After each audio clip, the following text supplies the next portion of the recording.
Day. Hotep, hey, this is Michael Imhotep, founder of the African History Network, host of the African History Network show. I'm a talk show host, researcher, lecturer, writer, and historian. So it is Sunday, August 7th, 2022, and we are live. Welcome to the African History Network show. And normally we're on 9:10 a.m. Superstation WFDF, but they had a scheduling conflict today. So we're not live on 9:10 a.m. the Superstation. There's no live shows tonight. But we're broadcasting here on my own social media platforms, okay? And this show will be audio podcasted as well. We're on 9 or 10 different audio podcast platforms, including iHeartRadio, okay?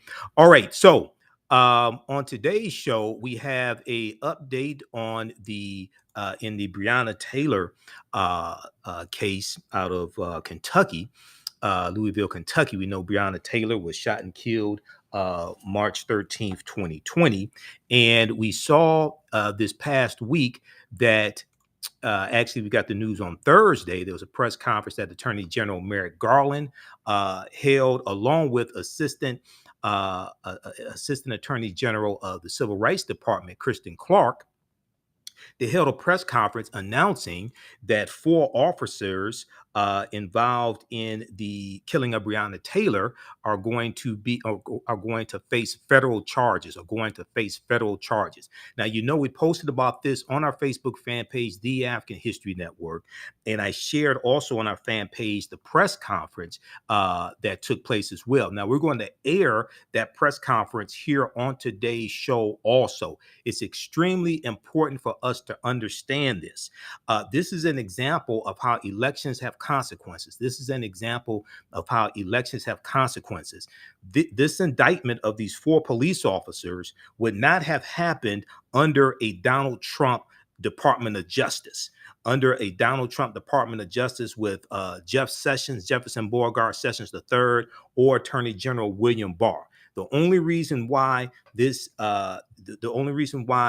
indictment is taking place is because African Americans and Latinos and 49 million white people went out and voted in the 2020 presidential election. Okay, so we're going to give you an update on what's taking place there. Also, Brittney Griner was sentenced to 9.5 years in a Russian prison on trumped-up charges dealing with her having residue of hashish in Russia. Okay, so we're going to talk about this as well. I should say cannabis as well. Brittney Griner was convicted on drug charges in Russia, with a judge sentencing her to 9 years in a penal colony. Calls for Brittney Griner have escalated, and her lawyers said they plan to file an appeal. Okay, so it's suspected now that the real negotiations will begin now that she has been sentenced. She was convicted and sentenced. However, the ball is in Russia's court. The U.S. is at a disadvantage when it comes to bargaining with Russia, because basically Russia holds most of the cards. Okay, it moves at the speed that Russia wants it to move at. So this is what we're dealing with. So we're going to give you an update on that story also. Okay.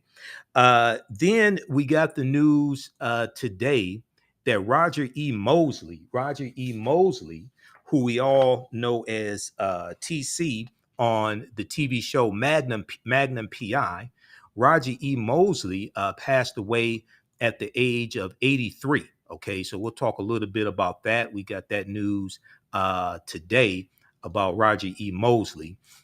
And he was also in the movie The Mac as well. African-American actor Roger E. Mosley. He was in the movie The Mac.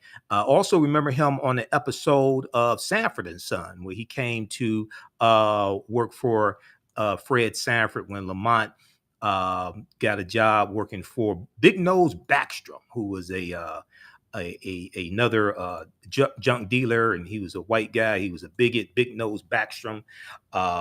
We remember Roger E. Mosley on that episode of Sanford and Son. Also, he passed away at the age of 83. Okay, he played the role of Theodore Calvin, the helicopter pilot, and buddy of Tom Selleck's character, Magnum P.I. So we'll talk some about Roger E. Mosley as well. We have a jam-packed show today. And also, there was a story that I saw earlier in the week. We posted about this on our Facebook fan page, The African History Network, The African History Network. And this dealt with Tyler Perry and actor and director Tyler Perry and the great Cicely Tyson. The great Cicely Tyson. TheGrio.com has an article dealing with how Tyler Perry paid Cicely Tyson $1 million in 2007 for one day of work. That was on the movie Why Did I Get Married? The first Why Did I Get Married movie. He paid her $1 million for one day of work. When she did the movie Sounder in the early 1970s, she only made $6,000 for that movie Sounder. Okay, so this is a great story about the generosity once again of Tyler Perry. So we're going to talk about that as well. Now we got an update on the lawsuit of the three survivors of the Tulsa Race Massacre. And we talked about this on Roland Martin Unfiltered. I was on Roland's show on Tuesday and on Friday. Okay, Roland's producer called me, or his booker called me on Tuesday in a panic. And it was about 4:45 p.m. because I was actually on my way to go vote. I was me and asked me if I could come on and Roland's show that day. Okay, I'll do the show. All right, hold on. Looks like okay, are we still live? We should still be live. Okay, loss of connection. All right, so so I was on Roland's show. I was on Roland Martin's show on Tuesday and on Friday of this week. Okay, Roland's booker called me Tuesday about 4:45 p.m. asked if I could do the show, and I said okay, I could do it on Tuesday, and I was also on Friday. Now on Friday we talked about the three survivors of the Tulsa Race Massacre, uh, their lawsuit seeking reparations for having lost everything during the Tulsa Race Massacre. Their lawsuit is able to proceed. Their lawsuit is able to proceed. We spoke with one of their attorneys, Demario Solomon Simmons, who is also a panelist on Roland Martin Unfiltered. He came on the show Friday to give us an update on the case. Okay, so we'll talk about that, and I'm going to share an excerpt of that show as well. I'll share an excerpt of that interview that we did with Demario Solomon Simmons. Tulsa judge allows 1921 race massacre lawsuit to move forward. Tulsa judge allows 1921 Tulsa race massacre lawsuit to move forward. Now, also, it's important to understand that the other part of this lawsuit was dealing with the descendants of the Tulsa Race Massacre, and they had a lawsuit seeking reparations. The descendants, not the three survivors, but the descendants.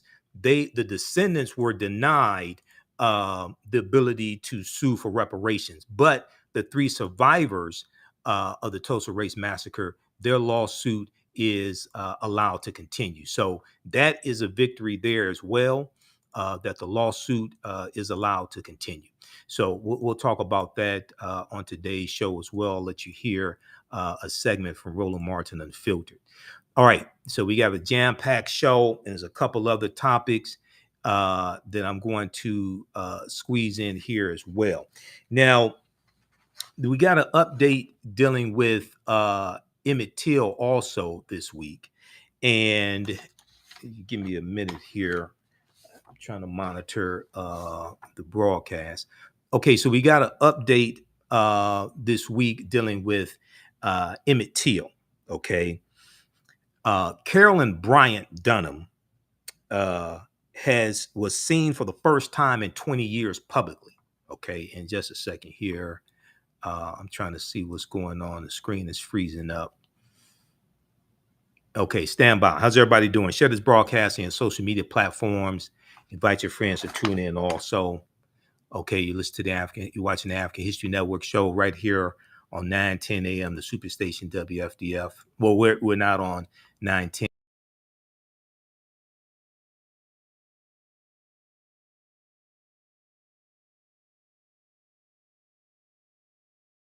All right, so we're back. Okay, good. Okay, we got a update. We got an update this week dealing with the with Emmett Till. Okay, Carolyn Bryant Donham. Carolyn Bryant Donham, basically the only known witness involved in the surviving witness involved in the killing of Emmett Till, involved in that case. She was seen for the first time in 20 years publicly. She was seen for the first time in 20 years publicly. And she is living in Kentucky. She's cancer stricken. She's gone blind. She's living in hospice care at her home in Kentucky. The Daily Mail has an article about this. We're going to give you a quick update on that. Carolyn Bryant Donham, seen for the first time in 20 years publicly, as she lives out final days cancer stricken in hospice at her Kentucky home.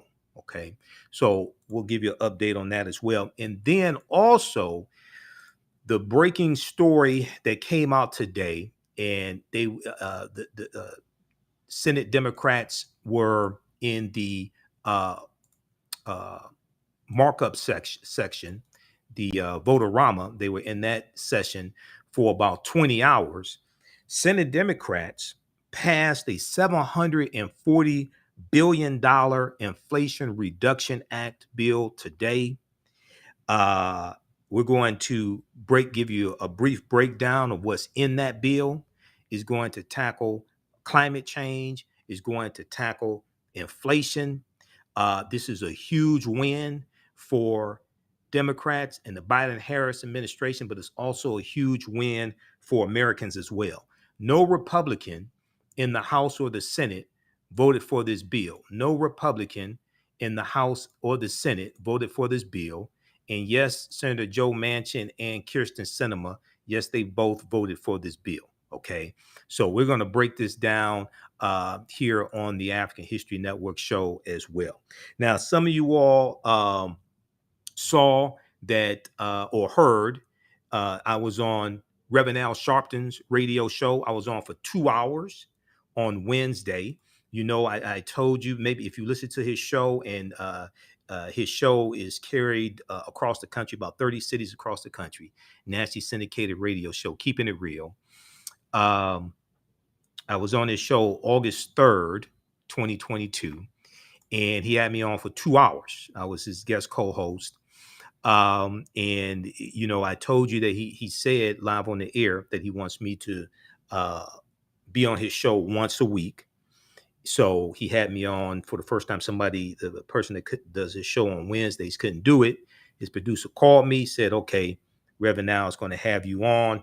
We'll have you on for 2 hours. So hopefully I'll be on each week or every other week or something, but I appreciate the opportunity. It went well. I talked to some people who heard it, and they said I did a good job. They liked the information I shared as well. And when I was at the Obama Weekend Festival that James C. Ford hosted at Barack Obama Academy here in Detroit, I was there on Saturday. You know, we had him on our show last Sunday. I was there on Saturday. I talked to some people who actually heard me on Reverend Al Sharpton's show as well. Okay, so we have a lot to cover today, not a lot of time to do it in, and we haven't one moment to lose, as they used to say on the Batman TV show, right? the original Batman show from the 60s. All right, now on the African History Network show, we focus on educating, empowering, and inspiring people of African descent throughout the diaspora and around the world, because right now it's corrects wrong behavior. What you do for yourself, what you do to yourself, and what you allow other people to do to you and get away with is based upon what you think about yourself. What you think about yourself is based upon what you have been taught about yourself. What you've been taught about yourself is based upon everything you've read, heard, and seen about yourself. So when you control the radius of a man or woman's thoughts, you can control the circumference of his or her actions, because the mind can't do or teach what it doesn't know. Now, we deal with a number of different topics here on the African History Network show. We deal with current events and history and politics, education, economic empowerment, entrepreneurship, relationships, love, sex, health issues, and much, much more. Sign up for our email newsletter. Text the word KEMET, KEMET, to 22828 to sign up for our email newsletter. Text the word KEMET, KEMET, to 22828 to sign up for our email newsletter. Also visit our website, AfricanHistoryNetwork.com, AfricanHistoryNetwork.com, or our new website, TheAHNShow.com, TheAHNShow.com. Okay, I'm also going to set up, since we're not on 9:10 a.m. the Superstation WFDF today, and because I still have, we still have our Blog Talk Radio channel, the African History Network show on Blog Talk Radio. So I'm going to set up a live Blog Talk Radio broadcast, because I pay for it each month. So I might as well use this live. And you all can call in live also here. Let me set this up. We want to go live now. I'll give you the call-in number here in just a minute. You can also listen on Blog Talk Radio as well. Just search for the African History Network show. Okay, so we'll get that going here in just a second. Let me see if we could do the direct connection. It's been a minute since I've done this. All right, so let's go with that. All right, I want to go to our first story here. How's everybody doing today? Share this broadcast on your social media platforms. Okay, share this broadcast on your social media platforms. Invite your friends to tune in also. Let me see here. Where is the... Okay. All right, hold on.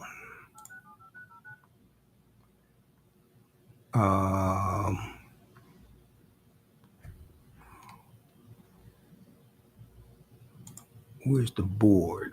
Okay, it should start up. Okay, let's go. I want to go to the press conference that took place on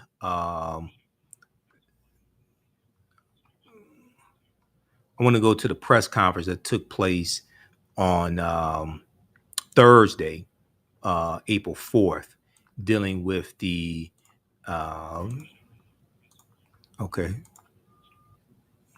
okay, I want to go to the press conference.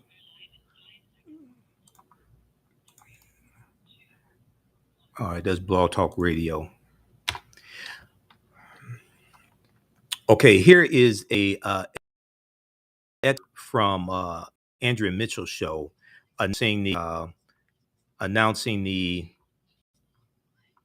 hold on. Here's an excerpt from Andrea Mitchell's show announcing the charges filed against the 4 officers. Okay, let's go to this clip here in just a second.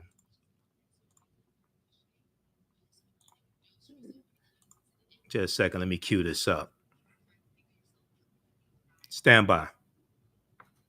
The Department of Justice has charged 4 current and former Louisville, Kentucky police officers with federal crimes related to the Breonna Taylor's death.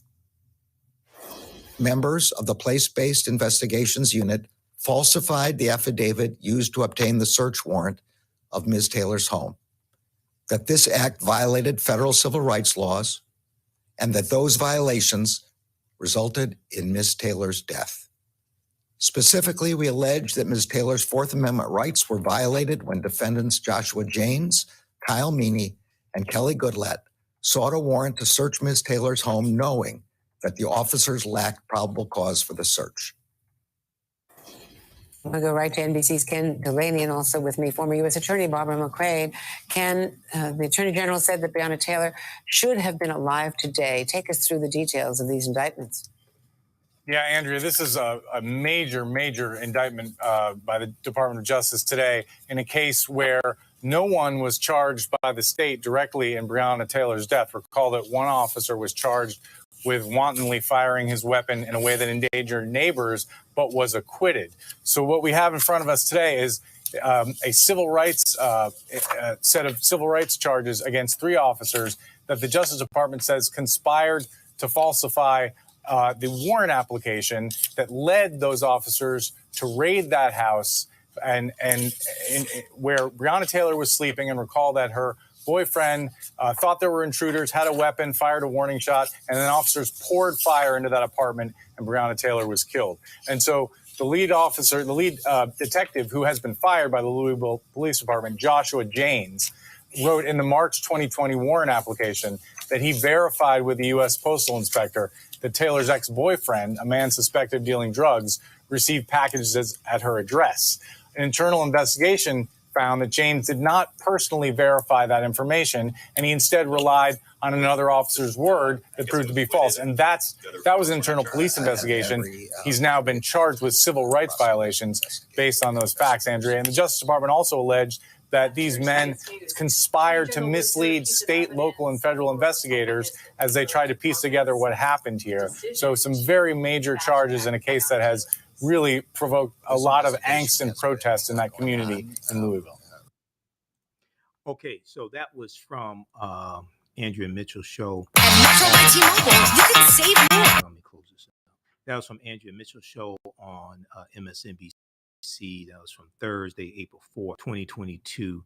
If we look at this article quickly, and then I'm going to go to the press conference that the Department of Justice had, and we also got to hear from Kristen Clark, the Assistant Attorney General of the Civil Rights Department, African-American female, brilliant attorney, Kristen Clark.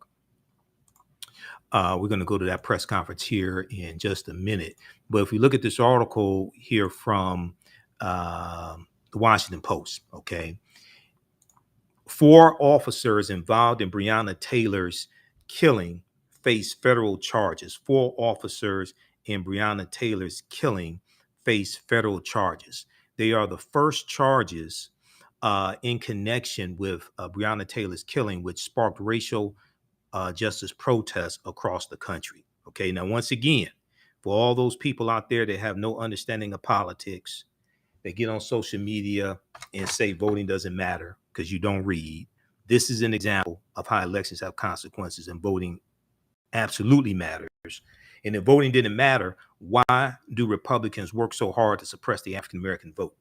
You would not have had these charges filed under a Donald Trump Department of Justice.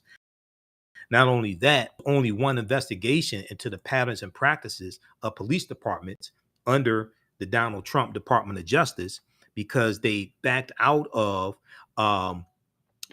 investigating police departments. That was one of the first things that Attorney General Jeff Sessions did. I think it was about February 2017.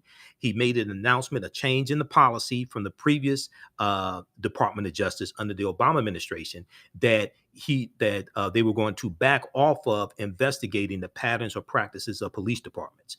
Also keep in mind that so under the Obama administration, there's about 24, 25 investigations into the patterns or practices of police departments. It led to about 14 or 15 consent decrees like the Chicago Police Department, Baltimore Police Department, etc. There was only one investigation under the Trump administration. Now, there have been, I think, 4 investigations announced so far under the Attorney General Merrick Garland Department of Justice. April of 2021, they announced an investigation into the Louisville Police Department. Okay, so remember that. We talked about that here on this show, April of 2021. And there was an article on this here. We'll pull this up for you. Also, you can call in. The call-in number is 914-338-1375, 914-338-1375. Press the number 1 key to put you in queue. You can call in and talk to me, or you can listen because we're broadcasting through Blog Talk Radio, also my Blog Talk Radio channel. 914-338-1375. So if you just want to call in and listen to the show, you can call that number. If you want to come on the air and talk live, call that number and press the number 1 key to put you in queue so I can see that you want to come on the air. I want to pull up this article here because it's important for us to draw a direct line between voting and policy. And when I was on Reverend Al Sharpton's show on Wednesday, we talked about this, okay? There was, and I deal with this every Friday on Roland Martin Unfiltered. If we look at this here, for instance, this is at the Department of Justice website, justice.gov, Monday, April 26, 2021. I encourage people to go to the Department of Justice website, okay, because they have a lot of good information there. And we're going to cite some information from the Department of Justice website also on today's show. So this is from Monday, April 26, 2021. Now, the Department of Justice website, justice.gov, very simple, very easy to remember, justice.gov. And the Department of Justice was founded in 1870, largely to enforce the new rights that African Americans had because of the 13th, 14th, and 15th Amendments. And they were founded during Reconstruction, 1870. This is why the Department of Justice. But Monday, April 26, 2021, the Department of Justice announced an investigation into the Louisville, Jefferson County Metro Government and Louisville Metro Police Department. And this was largely sparked by the killing of Breonna Taylor. Okay. Attorney General Merrick Garland announced today that the Department of Justice has opened a pattern or practice investigation into the Louisville, Jefferson County Metro Government and the Louisville Metro Police Department, LMPD, Louisville Metro Police Department. Investigation will assess all types of force used by the Louisville Metro Police Department, including use of force on individuals with behavioral health disabilities or individuals engaged in activities protected by the First Amendment, or individuals engaged in activities protected by the First Amendment. Now, the investigation will assess whether the Louisville Metro Police Department engages in discriminatory policing and also whether it conducts unreasonable stops, search, seizures, and arrests both during patrols and in obtaining and executing search warrants for private homes. Now, this was April 26, 2021. This is under the Merrick Garland Department of Justice. This investigation would have never happened under the Donald Trump Department of Justice, under Jeff Sessions or William Barr. Because remember, Breonna Taylor was killed March 13th, 2020, while Donald Trump was in office. The Department of Justice did not launch an investigation into the patterns or practices of the Louisville Metro Police Department. Biden takes the oath of office January 20th, 2020. 3 months later, you have an investigation into the Louisville Metro Police Department. Okay, this is an example of how elections have consequences. So it's important to understand when we deal with pattern or practice investigation. Okay, it was the U.S. Congress that gave the Department of Justice the authority to investigate police departments, that to do those patterns or practices investigations. It was the U.S. Congress that gave the Department of Justice the authority to do that. What law, what bill was passed that gave the Department of Justice the authority to launch pattern or practices investigations into police departments? It was the 1994 Crime Act, the crime bill, 1994 crime bill, signed into law September 13th, 1994. That was part of the crime bill. It wasn't just the assault weapons ban. It wasn't just the Violence Against Women Act. This was also part of it as well. That gave the Department of Justice the ability to investigate police departments like this, and then enter into consent decrees with police departments for reforms with oversight from a federal judge.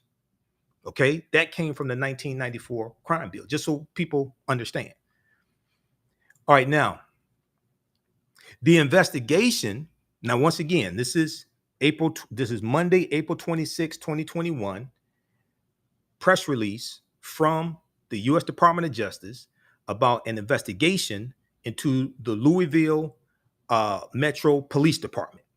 Okay, this is 3 months after Joe Biden and Kamala Harris are sworn into office.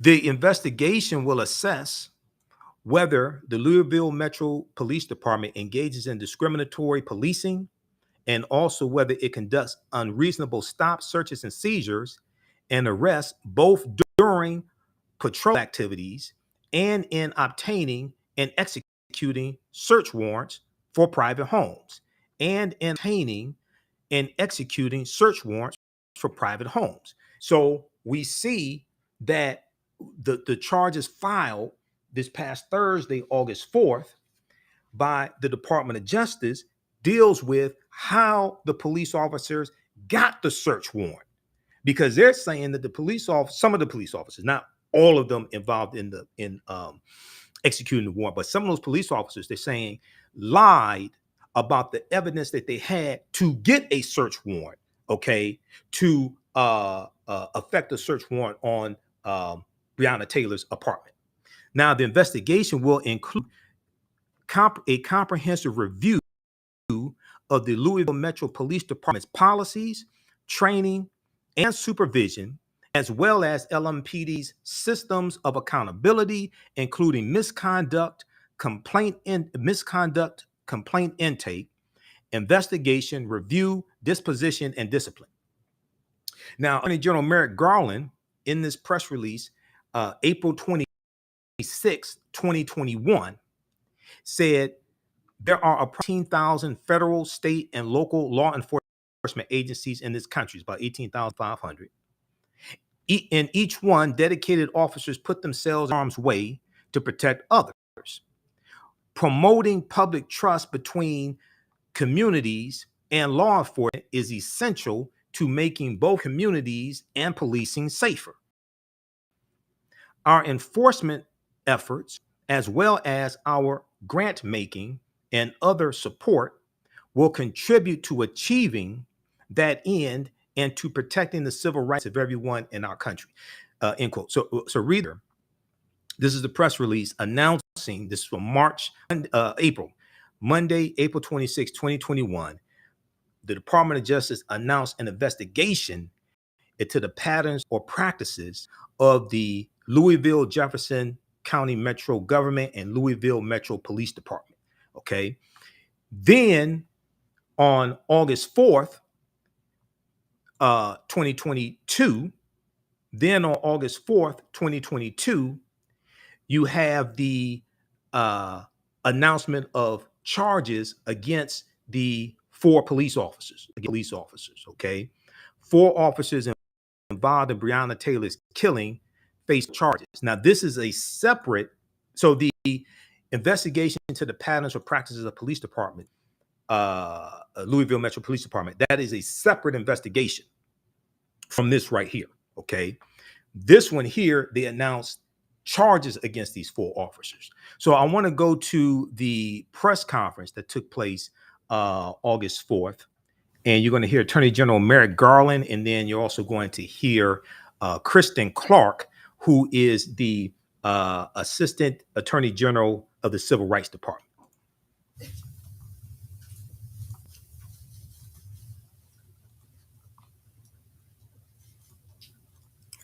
Good morning, everyone. Earlier today, I spoke with the family of Breonna Taylor.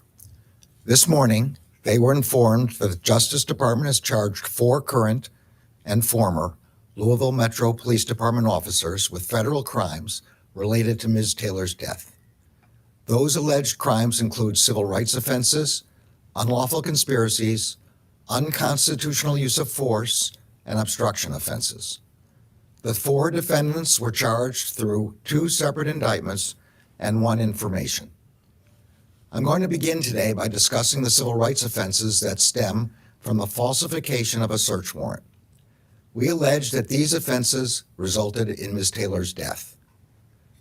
These charges focus on the conduct of the Louisville Metro Police Department's Place-Based Investigations Unit. In the first indictment filed today, we allege that in early 2020, that unit was investigating suspected drug trafficking in the west end of Louisville. On March 12, 2020, officers from that unit sought 5 search warrants they claimed were related to the suspected drug trafficking.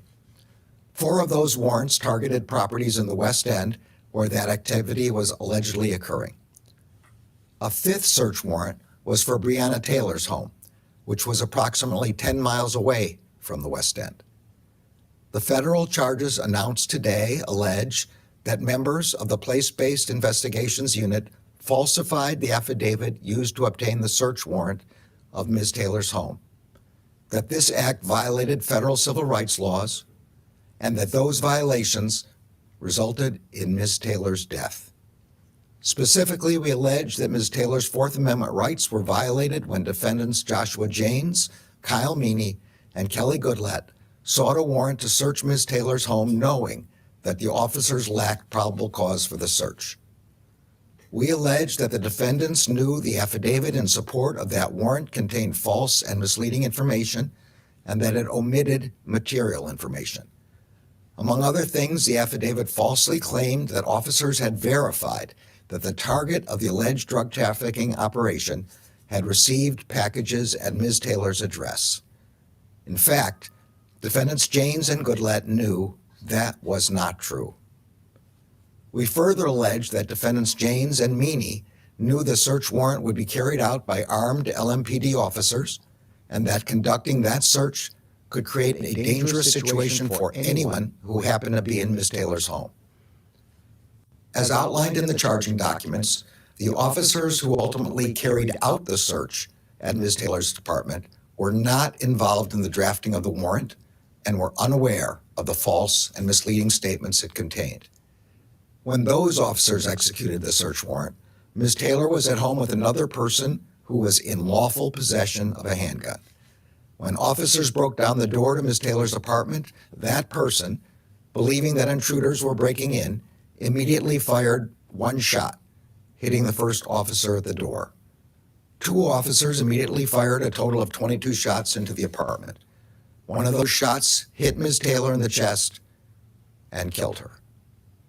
We allege that the defendants knew their actions in falsifying the affidavit could create a dangerous situation, and we allege these unlawful acts resulted in Ms. Taylor's death. The charges announced today also allege that the officers responsible for falsifying the affidavit that led to the search took steps to cover up their unlawful conduct after Ms. Taylor was killed. We allege that defendants Janes and Goodlatte conspired to knowingly falsify an investigative document that was created after Ms. Taylor's death. We also allege that they conspired to mislead federal, state, and local authorities who were investigating the incident. For example, we allege that in May 2020, those 2 defendants met in a garage where they agreed to tell investigators a false story. This indictment separately alleges that defendant Meany lied to the FBI during its investigation of this matter. Another indictment filed today alleges that after Ms. Taylor was shot, another LMPD officer, defendant Brett Hankison, moved from the doorway to the side of her apartment and fired 10 more shots through a window and a sliding glass door, both of which were covered with blinds and curtains. Defendant Hankison has been charged with 2 civil rights offenses, alleging that he willfully used unconstitutionally excessive force while acting in his official capacity as an officer.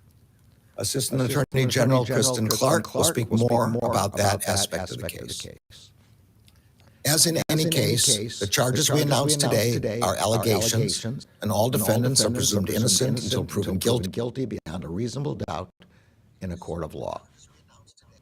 Before I close, I want to thank Assistant Attorney General Clark, her team in the Civil Rights Division, and the case agents at the FBI for their tireless work on this case. We share, but we cannot fully imagine, the grief felt by Breonna Taylor's loved ones and all of those affected by the events of March 13th, 2020. Breonna Taylor should be alive today. The Justice Department is committed to defending and protecting the civil rights of every person in this country. That was this department's founding purpose, and it remains our urgent mission. Attorney General Clark. Assistant Attorney General Clark. Since the founding of our nation, the Bill of Rights to the United States Constitution has... Let me just pause it right here for a second. For all those people like Alan who posted here, an indictment is not the same as a conviction, so don't jump and click your heels yet. How the hell do you get to a conviction without an indictment? You have to have an indictment first before you can get to a conviction. This is a huge step. Talk to Breonna Taylor's mother. Watch the press conference that Attorney Benjamin Crump did along with Breonna Taylor's mother. That's a huge relief to her. Yes, it's not a conviction yet. You can't get to a conviction without an indictment.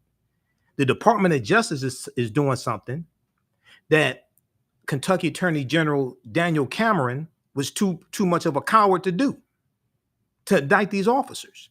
The only reason why you have this indictment is because 81 million people voted for Joe Biden and Kamala Harris. 61% of Joe Biden's votes came from white people. That was 49 million votes. And then there were 20% of his votes came from African Americans. That was 16.9 million. 12% of his votes came from Latinos. That was 9.7 million. If this indictment would not have happened under the Trump administration. You can't get to a conviction without an indictment. This is a huge step forward because the black attorney general of Kentucky, who's a Republican, was too much of a punk coward to indict these officers. Let's continue. Let me back this up for a minute. Since the founding of our nation, the Bill of Rights to the United States Constitution has guaranteed that all people have a right to be secure in their homes, free from false warrants, unreasonable searches, and the use of unjustifiable and excessive force by the police. Breonna Taylor should have awakened in her home as usual on the morning of March 13th, 2020. Tragically, she did not. She was just 26 years old. As Attorney General Garland just stated, today's indictments allege that Louisville Police Detective Joshua Janes and Sergeant Kyle Meany drafted and approved what they knew was a false affidavit to support a search warrant for Ms. Taylor's home. That false affidavit set in motion events that led to Ms. Taylor's death when other LMPD officers executed that warrant. The Fourth Amendment of the Constitution ensures that people are subject to searches only when there is probable cause supporting a search warrant. Falsified warrants create unnecessary hazards for the public and for the police, who rely on facts that fellow officers report in carrying out their public duties. The indictment alleges that by preparing a false affidavit to secure a search warrant for Breonna Taylor's homes, defendants Janes and Meany willfully deprived Breonna Taylor of her constitutional right to be free from unreasonable searches and seizures. and we allege that Ms. Taylor's death resulted from that violation. In a separate indictment, the grand jury charges former LMPD detective Brett Hankison with using unconstitutionally excessive force during the raid on Ms. Taylor's home. Without a lawful objective justifying the use of deadly force, defendant Hankison traveled away from Ms. Taylor's doorway to the side of the building and fired 10 shots into Breonna Taylor's apartment through a bedroom window and a sliding glass door that were both covered with blinds and curtains. Community safety dictates that police officers use their weapons only when necessary to defend their own lives or the lives of others, and even then, that they must do so with great care and caution.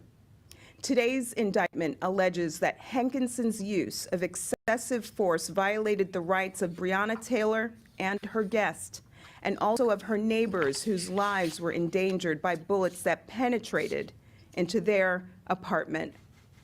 Attorney General Garland often underscores that at the Justice Department, we are to follow the facts and the law. And today, after a full and comprehensive investigation, the facts and law have brought us here to these indictments. I want to commend our team who spent hundreds of hours gathering facts regarding this tragedy. No stone was left unturned. These indictments reflect the department's commitment to preserving the integrity of the criminal justice system and to protecting the constitutional rights of every American. Independent from these criminal charges, a separate team from the Justice Department's Civil Rights Division is conducting a civil investigation into whether the Louisville Metro Police Department is engaging in a pattern or practice of law enforcement misconduct. We're looking at whether the LMPD uses excessive force, improper searches, or racially discriminatory policing. That ongoing investigation is separate from today's charges. In closing, I extend condolences to Breonna Taylor's family and loved ones. Today, we acknowledge the loss of her life. We recognize her dignity and recommit ourselves to the pursuit of justice.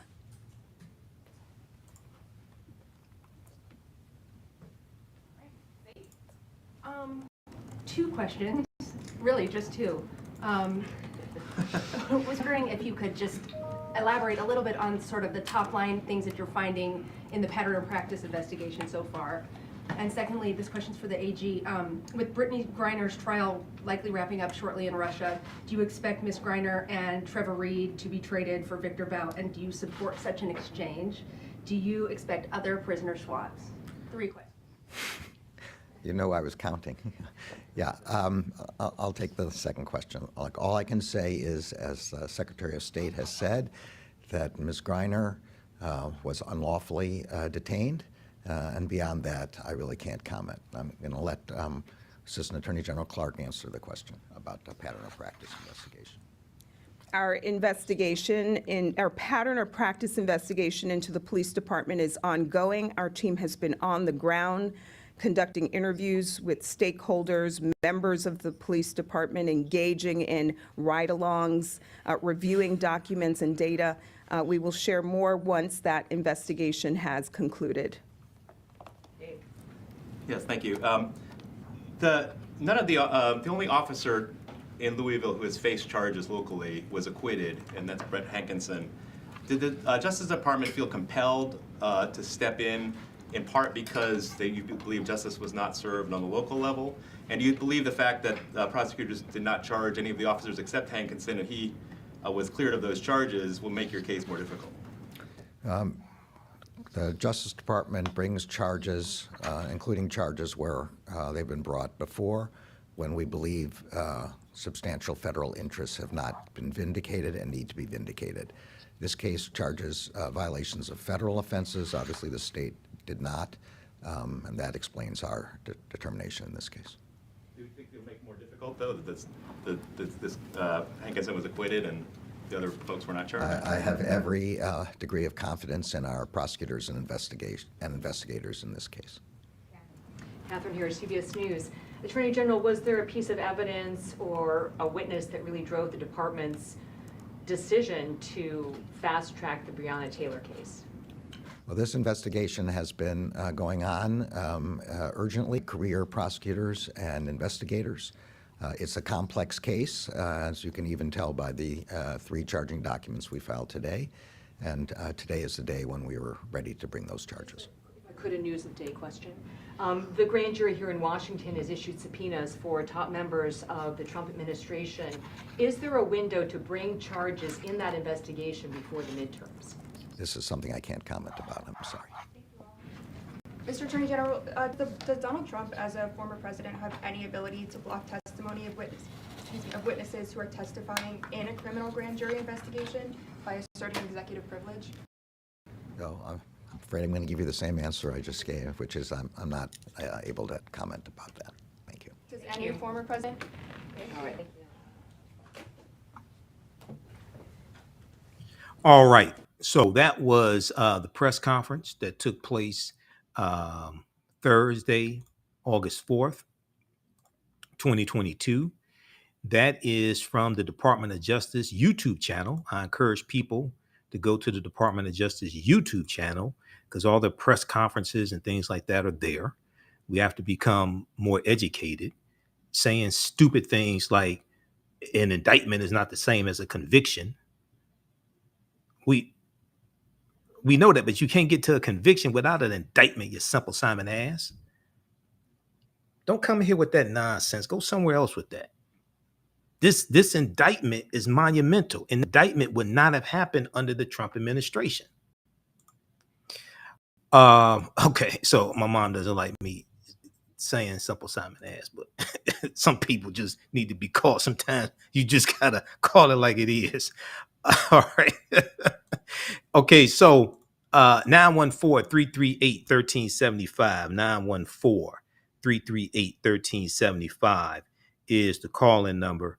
If you have a question or comment, press the number 1 key to put you in queue so it can bring you on the air. 9:10 a.m. Superstation WFDF. They're not broadcasting live tonight. I found that out when I called into the radio station to do the show. I talked to Jalen, my board operator. I called him at home, and he said he sent out an email earlier this week saying that they weren't going to be live tonight. I don't know. I missed the email. Okay, I missed the email. I did Roland Martin Unfiltered on Tuesday. I did Reverend Al Sharpton's radio show Wednesday for 2 hours. I did Roland Martin's show again on Friday, my normal Friday slot, and I missed the email. Okay, now I want to go back to this article here from the Washington Post very quickly, and then I want to get to a little bit of the history of the Department of Justice, because the U.S. Department of Justice was created in 1870 during Reconstruction, and it was created largely to enforce the rights and protect the new rights of African Americans in this country during Reconstruction. If we look at this article here from the Washington Post, NBC News, ABC, they have articles on this as well. So those articles you can read for free. I have I have paid subscriptions to all these different news outlets: New York Times, Washington Post. I just got a new subscription to Time Magazine, National Geographic. I just paid them. So I monitor about 35 different news sources on a daily basis. If we go to page 2 of this, page 3, looks like page 3 of this article here from Washington Post, 4 officers involved in Breonna Taylor's killing face federal charges. If we go to, I want to go to page 3 and the paragraph dealing with the federal indictments. Let's see, let's scroll down here. So this is from the press conference. So you tell Breonna Taylor's mother, Tamika Palmer, that this indictment doesn't mean anything. You tell her that. That's not what she said at the press conference. This indictment is huge. The federal indictments described officers from the Louisville Police Department's place-based investigations unit as pursuing a reckless narcotics trafficking case in the city's West End, a reckless narcotics trafficking case in the city's West End, allegedly conspiring to falsify information on a search warrant affidavit, allegedly conspiring to falsify information on a search warrant affidavit, even though they knew it could place occupants of Breonna Taylor's apartment in danger, even though they knew it could place occupants of Breonna Taylor's apartment in danger.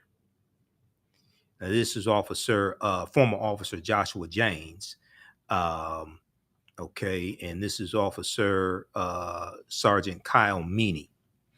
Now, in the first indictment unsealed on Thursday, prosecutors allege that Joshua James and Sergeant Kyle Meany, Joshua James, 40 years old, Kyle Meany, 35, relied on false, misleading, and outdated information. Relied on false, misleading, and outdated information in seeking the warrant.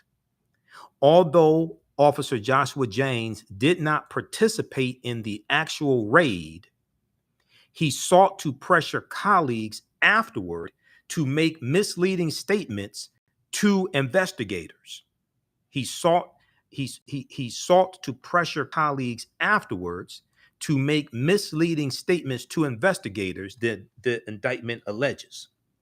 Now, Sergeant Kyle Meany is accused of falsely telling FBI agents that a provision in the affidavit seeking a no-knock warrant was included at the request of the Louisville Police SWAT unit.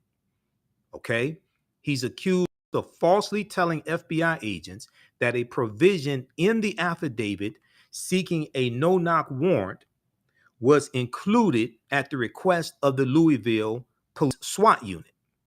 Now, a separate Justice Department charging document accuses Officer Goodlett of conspiring with Officer James to falsify the search warrant and cover up their actions afterwards. To falsify the search warrant and cover up their actions afterward. Attorney General Merrick Garland alleged that Officer Goodlett and Officer James, Jaynes, met in a garage after Breonna Taylor's killing and conspired to lie to investigators about the circumstances that led to Breonna Taylor's killing. They're going all in this. This was hundreds of hours of investigating this case, investigating the killing, putting all these pieces together.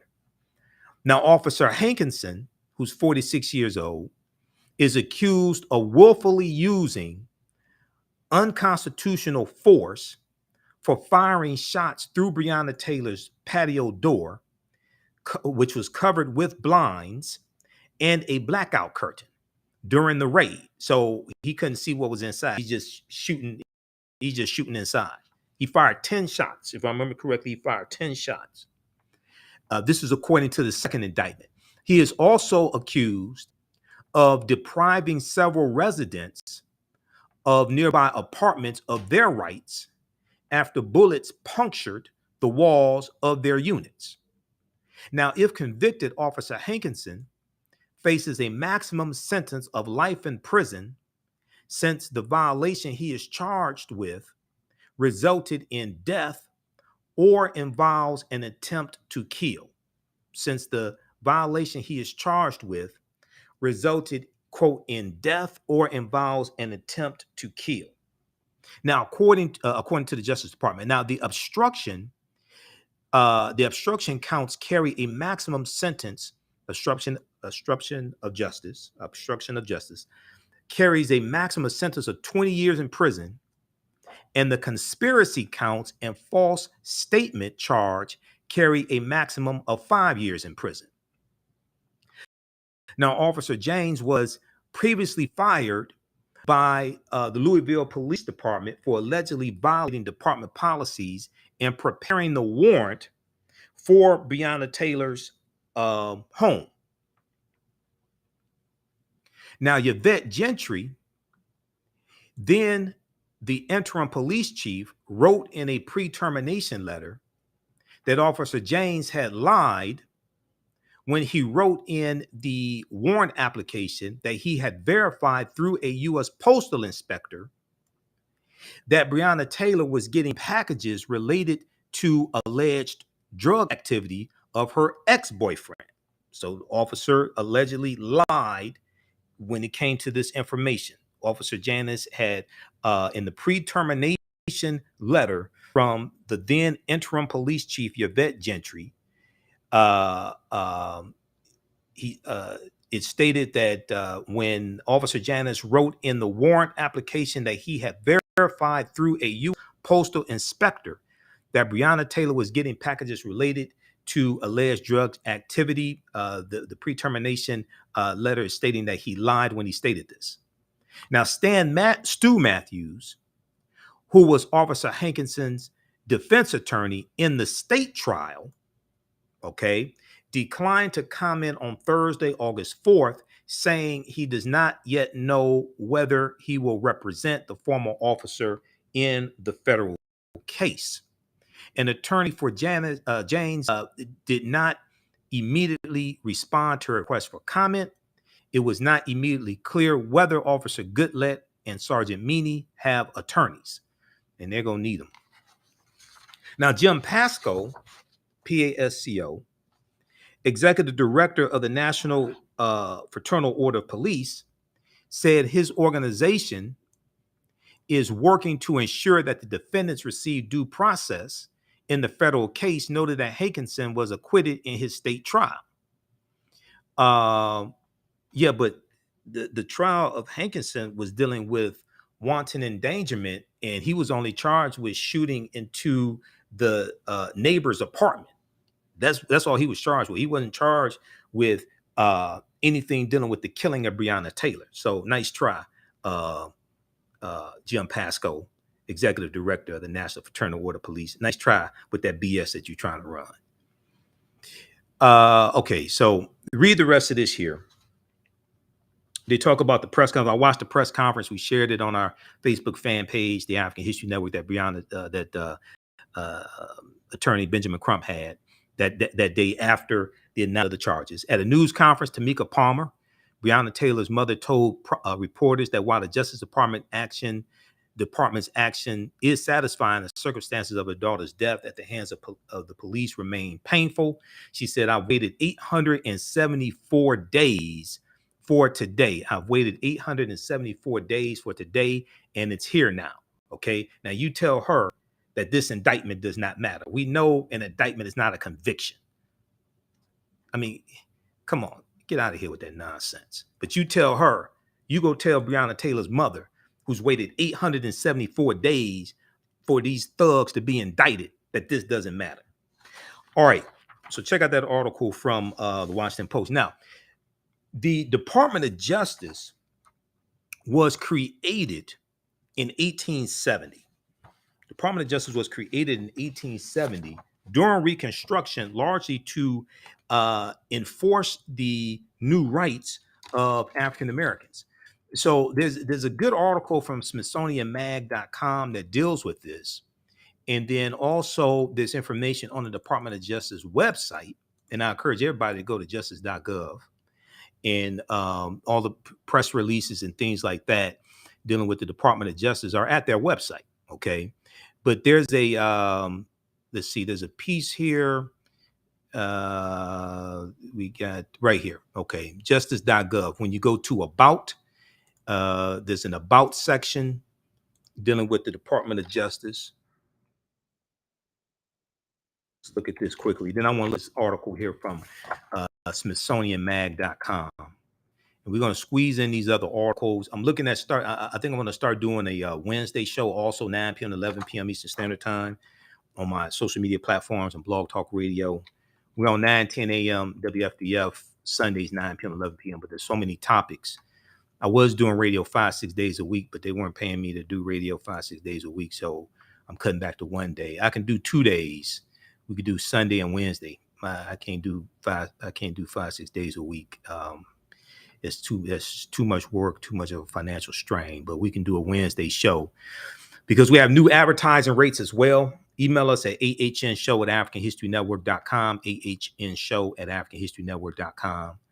And we have 3 new advertising rates, and you can advertise with the African History Network. And with our platinum package, we'll take out ads on our Facebook fan page and market to our 1 million Facebook followers to help promote your business or service. Okay, so email us at AHNshow@AfricanHistoryNetwork.com. So if we look at this information here from the Department of Justice, this is about DOJ. So just go to justice.gov, click on the About section. The mission of the Department of Justice is to uphold the rule of law, to keep our country safe, and to protect civil rights. If we go here to, okay, so the Office of the Attorney General was created by the Judiciary Act of 1789 as a one-person part-time position.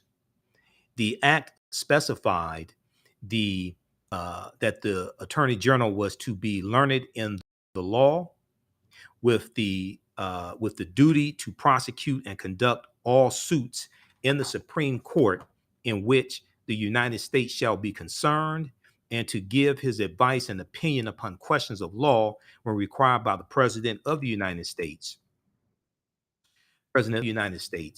or when requested by the heads of any of the departments touching any matters that may concern the department. So this is the Office of the Attorney General was created in 1789, but the Department of Justice wasn't created in 1870.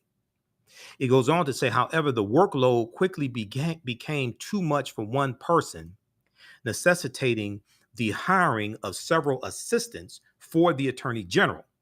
As the work steadily increased along with the size of the new nation, private attorneys were retained to work on cases. By 1870, after the end of the Civil War, April 9th, 1865, General Robert E. Lee surrenders to Major General Gordon Grange, Ulysses S. Grant at Appomattox Courthouse, April 9th, 1865. But for all practical purposes, the Civil War really comes to the end of August of 1866 when President Andrew Johnson declares it officially ends, okay, because terms of surrender had to be negotiated with the smaller Confederate armies, like General Joseph E. Johnston's army of Tennessee and Nathan Bedford Forrest, his army, things like this. So the army that General Robert E. Lee had of Virginia, that Confederate army was the largest Confederate army, but it was not the only Confederate army. So terms of surrender had to be negotiated with each one of those individual smaller Confederate armies. So it's going to be August of 1866 that the U.S. Civil War officially comes to an end. Now, a concerned Congress passed the act to establish the Department of Justice, creating an executive department of the government of the United States with the Attorney General at its head. So the first Attorney General under the Department of Justice was Amos T. Ackerman in 1880. Officially come into existence on July 1st, 1870. The Department of Justice was empowered to handle all criminal prosecutions and civil lawsuits in the United States in which the United States had an interest.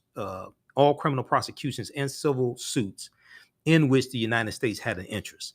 To assist the Attorney General, the 1870 Act also created the Office of the Solicitor General, who represents the interests of the United States before the U.S. Supreme Court.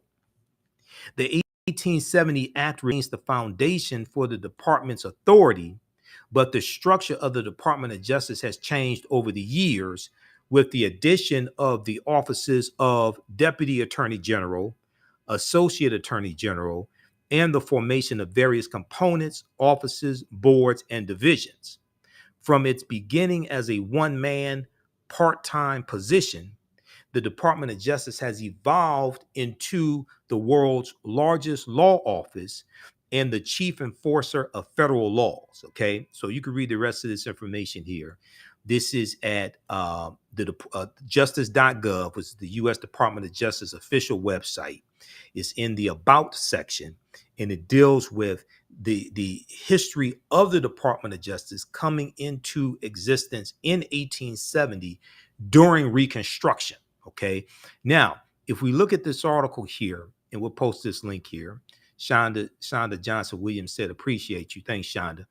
And also, if you want to support the African History Network, because all this don't happen through osmosis, if you want to support the African History Network, you can do so. $, the AHN Show through Cash App, $, the AHN Show through Cash App, also through PayPal, paypal.me/the AHN Show. This helps us keep doing the research, stay on the air, pay the bills, etc., pay for all these services that I use. So when you tune in to the African History Network show, the show is on because somebody pays some bills. Okay, so we have the information right here on the homepage of our new website that I built and paid for, the African History Network show. $, and this is our official Cash App account, $, the AHN Show. When you go to it, it says Michael, shows my picture there. I'm still trying to get these fake African History Network Cash App accounts shut down. I launched the investigation about 2.5 weeks ago with Cash App, and I'm going to follow up with them tomorrow because these people have been stealing money from us. So I'm trying to get them shut down. So we have the information right on the homepage of our new website, TheAHNShow.com. If you go to our old website, AfricanHistoryNetwork.com, it'll redirect you to the new website. The new website is much easier to use, it's user friendly, and it shows up very well on your smartphone and your tablets. Okay, now there's a good article from Smithsonian, and this is one of the, I don't have to pay a subscription to the Smithsonian Mag, but all these other sources, I got resources and news outlets I have to pay a subscription to. Like New York Times and Washington Post just paid New York Times today, as a matter of fact. Okay, created 150 years ago. The Justice Department's first mission was to protect Black rights. Okay, created 150 years ago. Okay, I think they're trying to get me to pay for something. It's like, y'all, it's like, hold on, man. It's like, oh my God, all the services I spend money with, I'm about to renew a subscription to, somehow my subscription with Britannica.com expired, and I use Britannica in my online classes. So I've got to renew the subscription to Britannica tomorrow. Somehow that expired. I don't know how that happened, but let's look at this article here. And this deals with some more of the history of the U.S. Department of Justice. This is from SmithsonianMag.com, which is the official website of the Smithsonian Institute. Created 150 years ago, the Justice Department's first mission was to protect Black rights, African American rights. Now, how many people knew this before you heard me talk about this? Okay, this is one of the reasons why this show matters. This is one of the reasons why understanding our history is so important. And this was during Reconstruction. Okay, in the wake of the Civil War, the government's new force sought to enshrine equality under the law. In the wake of the U.S. Civil War, 1861 to 1865, the government's new force sought to enshrine equality under the law. Now, this article is from July 1st, 2020. Okay. Now, this caricature here is the White League and the Ku Klux Klan. Okay. A cartoon by illustrator Thomas Nast. Thomas Nast shows a member of the White League another domestic terrorist organization, the White League, and a member of the Ku Klux Klan joining hands over a terrorized black family, because the Klan wasn't the only one. You had the Knights of the White Camellia and the Red Shirts and the White League. We see the White League involved in the Clinton, Mississippi massacre, 1875. Also the Eufaula massacre in Alabama, 1874. And if you take my online class that I normally teach on Sundays, from the Civil War to the Civil Rights Movement and Black Power, 1865 to 1968, we deal with all this in that 10-week online course. We have that information. You can register for that at our website, AfricanHistoryNetwork.com. Now, Amos T. Ackerman was an unlikely figure to head the newly formed Department of Justice. In 1870, the United States was still working to bind up the nation's wounds torn apart by the U.S. Civil War. During this period of Reconstruction, 1865 to 1877, the federal government committed itself to guaranteeing full citizenship rights to all Americans, regardless of race. And during Reconstruction, African Americans were showing America to actually have a democracy, because you had a rewriting of state constitutions, like the Alabama State Constitution of 1867, which was one of the Reconstruction state constitutions. And is going to be in Alabama, they're going to create a public school system that allows all children to go to school for free, regardless of race or ethnicity. So, African Americans were saying that everybody should be able to go to school for free, regardless of race, including white children.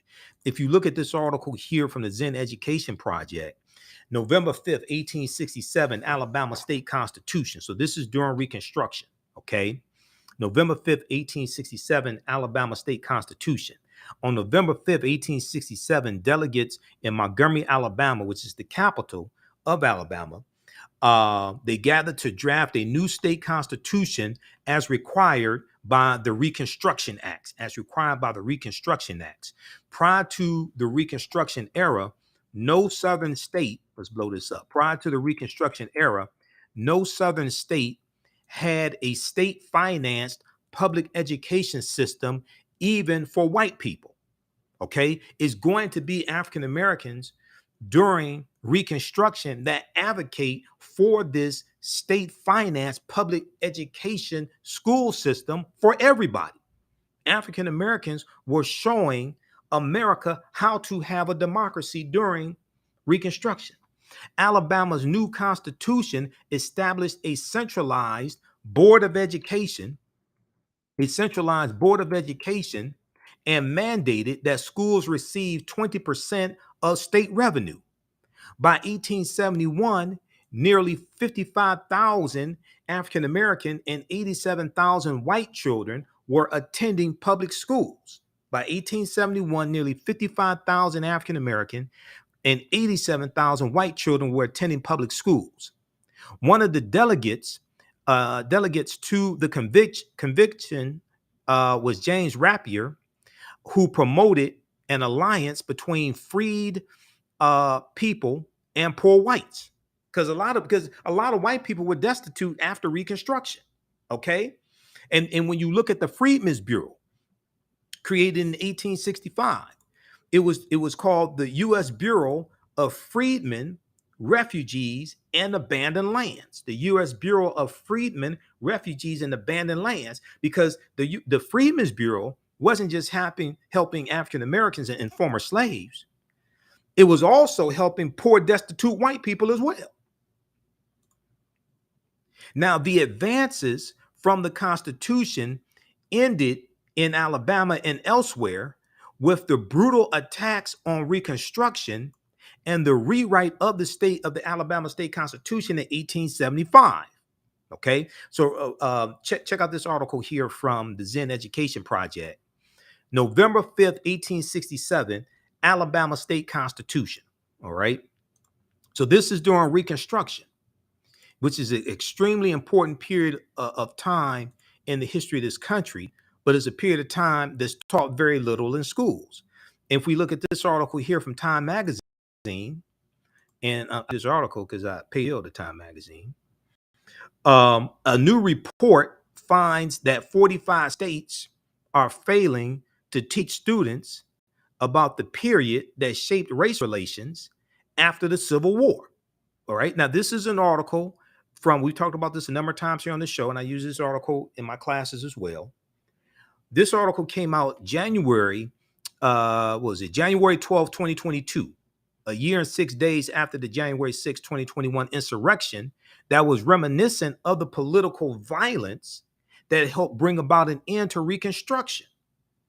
In the aftermath of the insurrection a year ago, January 6, 2021, at the U.S. Capitol, many leading historians, as well as Michael Imhotep, drew parallels between the violence and that we saw January 6, 2021, incited by Benedict Donald, the traitor-in-chief, and the Reconstruction era, the period of political revolution directly following the American Civil War. Now, Eric Foner, who's one of the leading historians on the Reconstruction era, and he's a Pulitzer Prize-winning historian and author of the book Reconstruction, America's Unfinished Revolution, 1863-1877, he said in an interview with the New Yorker, published a week later, he said, quote, "The events we saw reminded me very much of the Reconstruction era and the overthrow of Reconstruction, which was accompanied or accomplished, I should say, by violent assaults on elected officials. Weren't those domestic terrorists yelling, hang Mike Pence, hang Mike Pence? Weren't some of those domestic terrorists looking for Speaker of the House Nancy Pelosi and looking for other elected officials? What brought an end to Reconstruction, one of the things was violent assaults on elected officials. Now, scholars say studying the aftermath of the U.S. Civil War can help put in context many of the most seminal events in the U.S. in recent years, from the brutal murder of George Floyd by police in 2020 to the voter suppression laws enacted after African-American voters, along with Latinos and 49 million white people, played a big role in voted Joe Biden and Kamala Harris into office, but especially African-Americans. 16.9 million African-Americans voted for Joe Biden and Kamala Harris. But despite the timeliness of the era in today's climate, many students in American schools will not get a full education of Reconstruction until they get into college. But many of them are not going to go to college. So how do they learn about the Reconstruction era? This is a crucial period of history, okay? In social studies standards, for 45 out of 50 states and the District of Columbia, discussion of Reconstruction is partial or non-existent, according to historians who reviewed how the period is discussed in K through 12 social studies standards for public schools nationwide. Okay, in social studies standards for 45 out of 50 states and the District of Columbia, the discussion of the Reconstruction era is either partial or non-existent for K through 12 studies. And a report produced by the education nonprofit, the Zen Education Project, which is the entity that article dealing with the 1867 Alabama Reconstruction Constitution came from, that I just showed you. In a report produced by the Zen Education Project, the study's authors say they are concerned that American children will grow up to be uninformed about a critical period of history that helps explain why full racial equality remains unfulfilled today. So basically, they're going to grow up to be just as ignorant as their parents, because many of their parents don't know, and they're not teaching it to their children. This is why America must have a massive history lesson, especially if we think we're going to get reparations. If you're going to get any type of reparations, America must have a massive history lesson to understand how all this is connected and how we're still dealing with the legacy of slavery, Jim Crow segregation, redlining, housing discrimination, things like this, and how African Americans are still affected today. Okay. Now let's go back to this piece here from. I want to go to this piece here from Smith. Go back to the article from the Smithsonian Institute. Then we're going to get to some of these other stories very quickly here. So back to this article here from SmithsonianMag.com. Created 150 years ago, the Justice Department's first mission was to protect Black rights. And this is from July 1st, 2020. Now, at the forefront of that effort, Amos T. Ackerman, the first Attorney General under the Department of Justice, he was a former Democrat and enslaver from Georgia and a former officer in the Confederate Army. At the forefront of that effort was Amos T. Ackerman, a former Democrat and enslaver, slave owner from Georgia, and a former officer in the Confederate Army. Though the United States had an attorney general since the formation of the federal government in 1789, none had been empowered with the full force of a consolidated legal team quite like Amos T. Ackerman, and none had the monumental task of enforcing the 14th and 15th Amendments to the U.S. Constitution and new legislation delivering long overdue rights to 4 million formerly enslaved African American men and women. So this was the task of the Department of Justice. This department's work on behalf of the emancipated population was so central to its early mission that Amos T. Ackerman established the department's headquarters in the Freedmen's Savings Bank building. And the Freedmen's Bank created in 1865 also as an act of Congress during Reconstruction. Okay.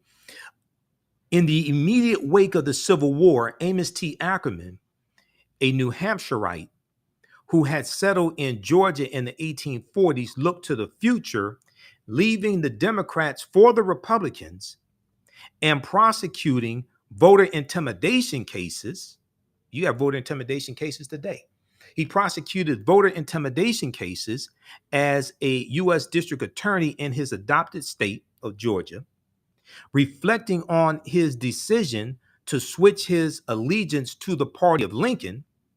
Amos T. Ackerman said, quote, "Some of us who had adhered to the Confederacy felt it to be our duty when we were to participate in the politics of the Union to let the Confederate ideas rule us no longer. Some of us who had adhered to the Confederacy felt it to be our duty when we were to participate in the politics of the Union to let Confederate ideas rule us no longer.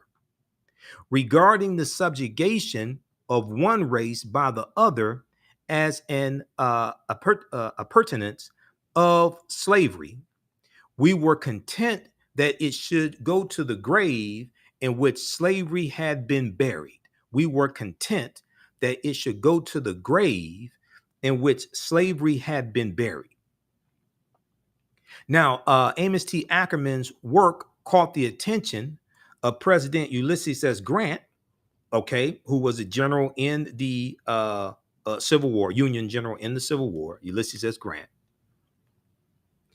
who promoted the Georgian to Attorney General in June of 1870.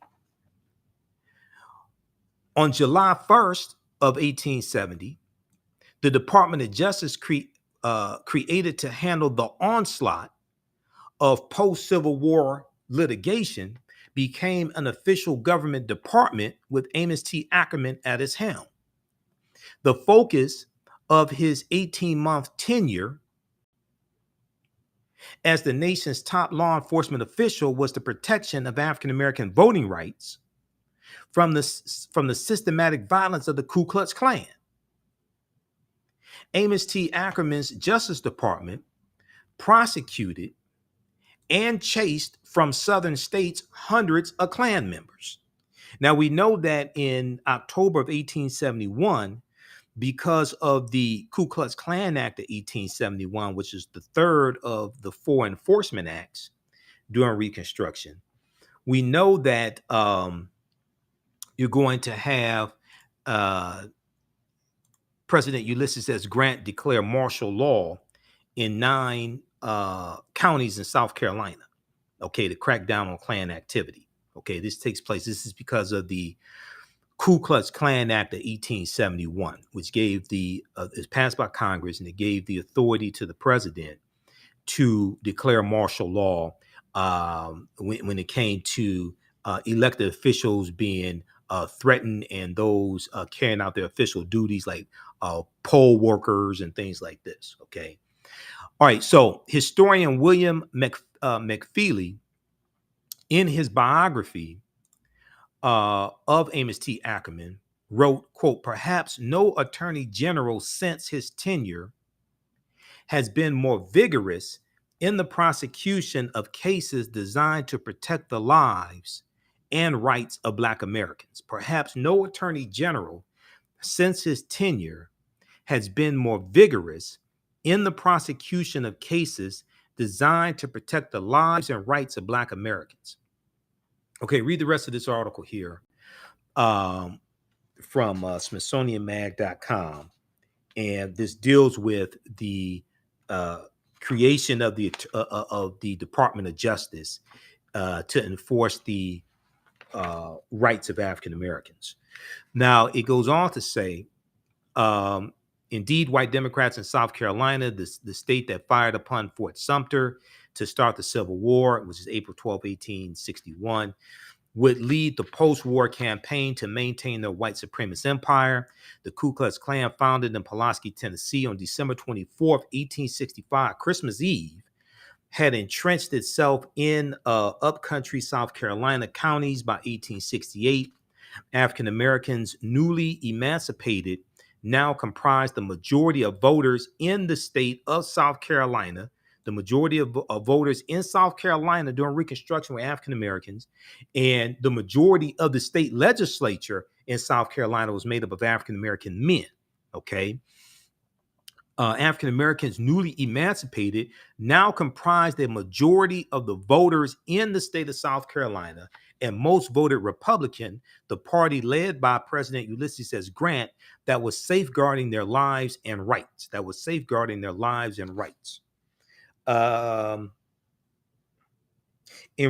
it goes on to say, in reaction, now this deals with the Colfax, this lithograph here, this caricature is dealing with the Colfax Massacre of 1873. Okay, so check this out also. This is from Harper's Weekly, May 10th, 1873.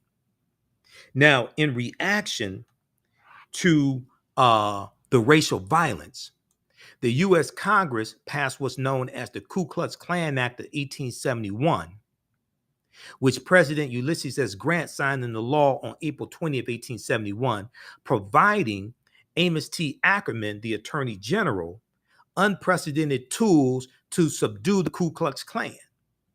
The Ku Klux Klan Act authorized the President of the United States to submit the writ of habeas corpus, that means going to court, having your day in court to defend yourself, which allowed the Justice Department to detain suspected Klan members, keep them in custody, and not immediately bring them to trial. Okay, this allowed the Department of Justice to detain suspected Klan members, keep them in custody, and not immediately bring them to trial. The Department of Justice could also withhold disclosure of the identities of suspects and the evidence against them, which allowed Attorney General Amos T. Ackerman to make mass arrests and gather evidence without the parties conspiring with each other. Using these tools, Attorney General Ackerman obtained hundreds of convictions in South Carolina and throughout the South against these Klans members. Now, author Ron Chernow, in his own Ulysses S. Grant, reports that on one day in November 1871, 250 people in one South Carolina county confessed their affiliation with the Ku Klux Klan. One would think that Attorney General Amos T. Ackerman's record of success would have pleased President Ulysses S. Grant, but the president relieved Ackerman of his duties in December of 1871. The common explanation for the dismissal is that Ackerman, who author Chernow describes as honest and incorruptible, scrutinized the land deals struck between railroad barons and the U.S. government. Okay, now McFeely put the blame on the nation's attachment to white supremacy. Quote, men from the North as well as the South came to recognize uneasily that if he was not halted, Amos T. Ackerman, if he was not halted, his concept of equality before the law was likely to lead to total equality. So according to author McFeely, Amos T. Ackerman was doing his job too well of prosecuting Klans members and domestic terrorists. Okay, read the rest of this article here.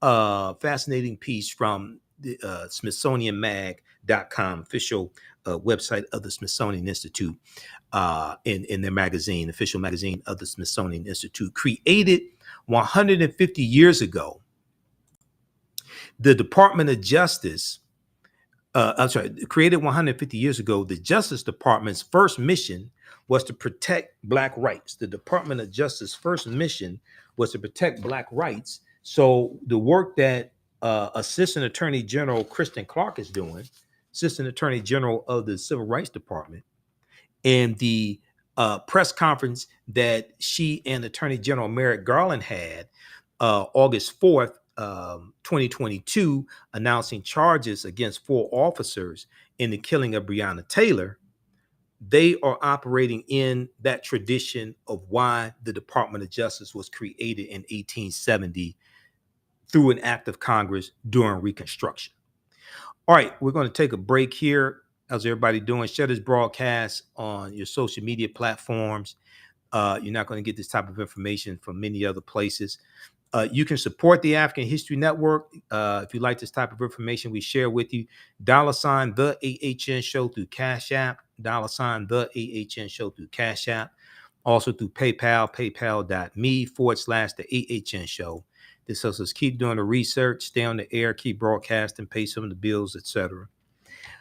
Also register for the online history classes I teach normally on Saturdays and Sundays, but we have a class coming up on Tuesday, August 9th, 7 p.m. to 9 p.m. Eastern Standard Time. We're going to do a session of ancient Kemet, the Moors, and the Ma'afa, understanding the transatlantic slave trade, what they didn't teach you in school, because I couldn't do it this past weekend because I was at the Obama Weekend Festival at Barack Obama Leadership Academy here in Detroit that James Ford organized. Okay, so we had him on the show last Sunday to talk about it.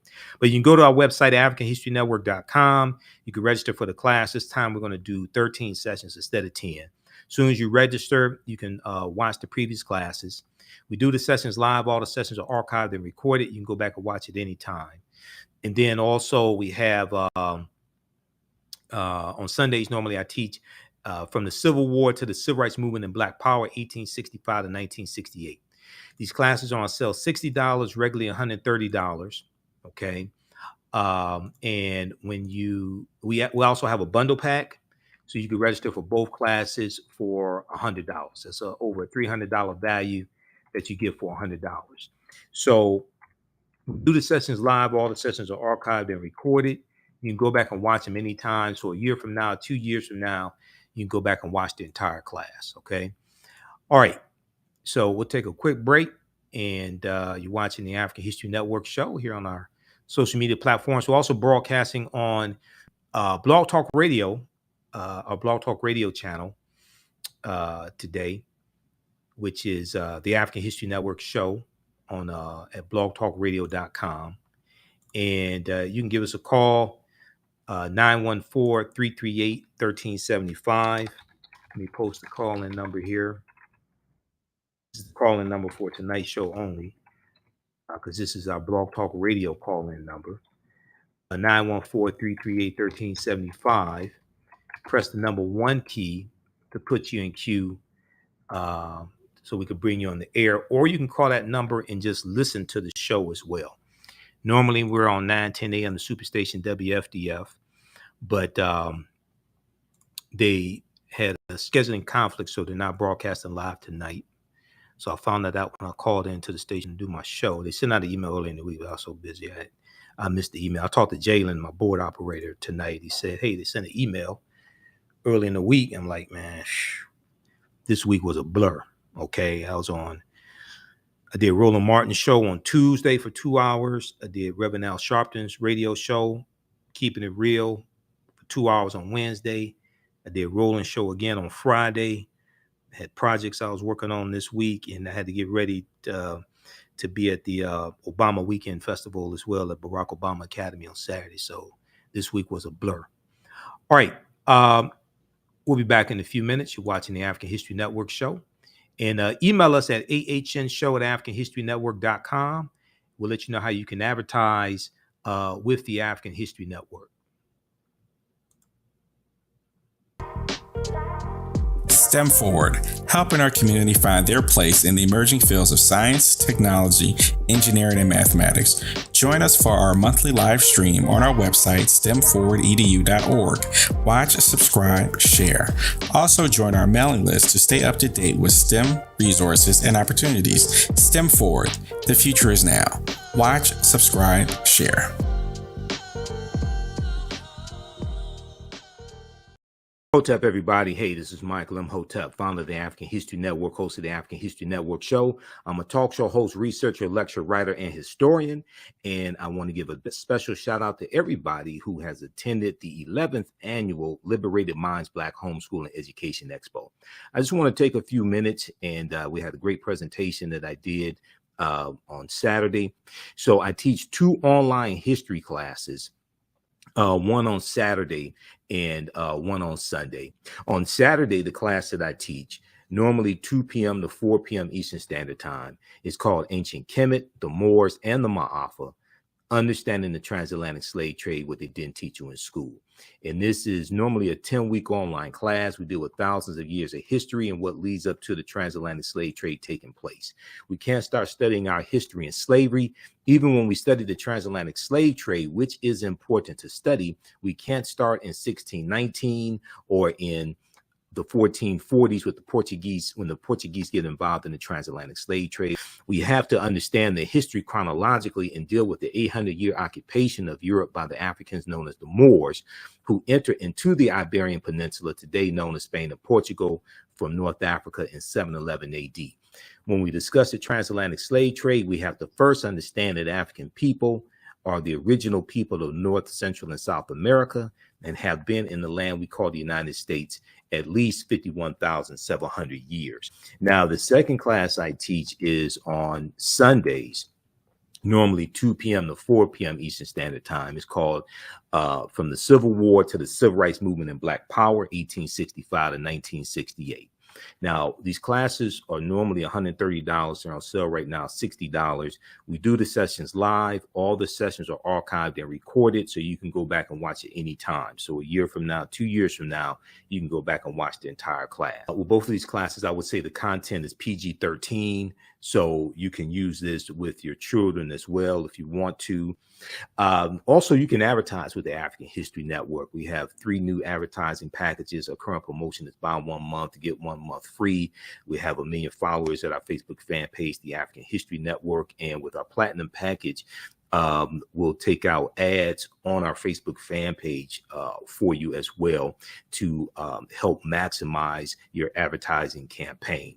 And we take your 30-second to 60-second commercial, we put into the rebroadcast of our shows, and also into the audio podcast of our shows as well. We only have 20 advertising slots because we have a finite amount of advertising space. Email us at AHNshow@TheAfricanHistoryNetwork.com, AHNshow@TheAfricanHistoryNetwork.com, or call us 313-462-0003. All right now it's corrects wrong behavior. It's not over till we win. Wakanda forever, and we'll talk to you soon. Peace. All right. Welcome back to the African History Network show, an African American business owners post and name your business here on the thread of the broadcast.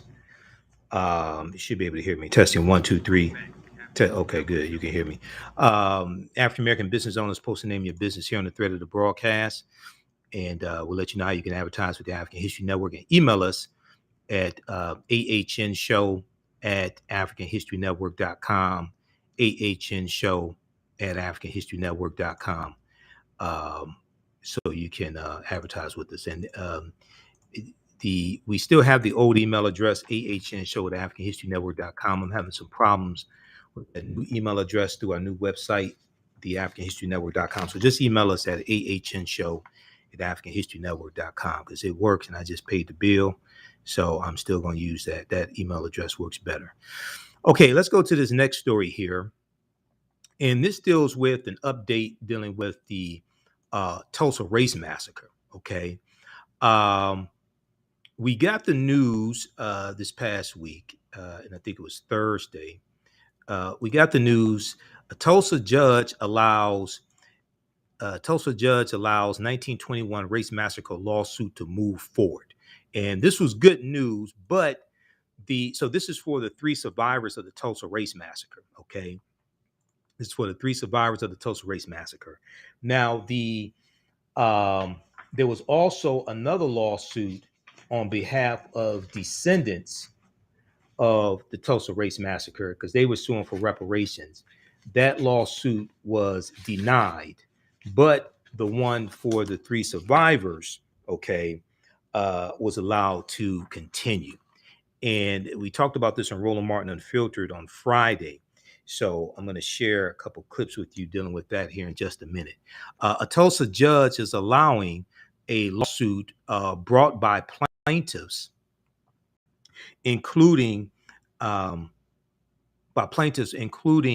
survivors of the 1921 Tulsa Race Massacre, to move forward. The written order filed on Wednesday. Yeah, it was actually Wednesday. We got the news Wednesday, August 3rd. Okay. The written order filed on Wednesday provides the reasoning behind a May 2022 decision by Tulsa County District Judge Caroline Wall that denied in part and granted in part a motion to dismiss the case brought forward by the defendants, including the city of Tulsa and Tulsa County. No further details were offered at the time. Now,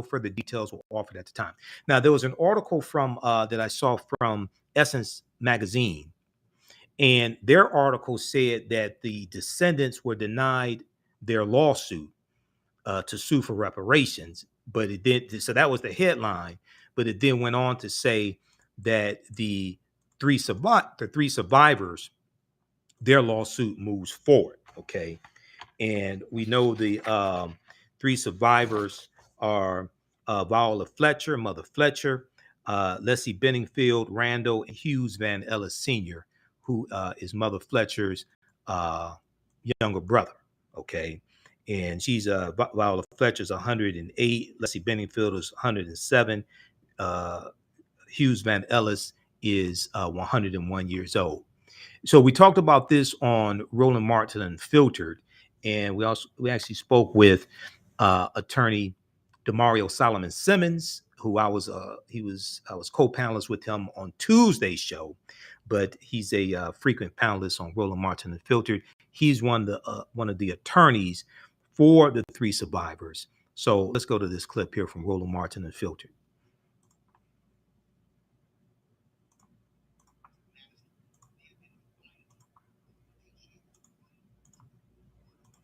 repair for the Let's state back of this for the up city here. of Tulsa. The descendants of the 1921 Tulsa Race Massacre, they have been fighting all of these years, 101 years, for repair for the city of Tulsa and state of Oklahoma to repay those individuals who were impacted by the devastation caused by that massacre.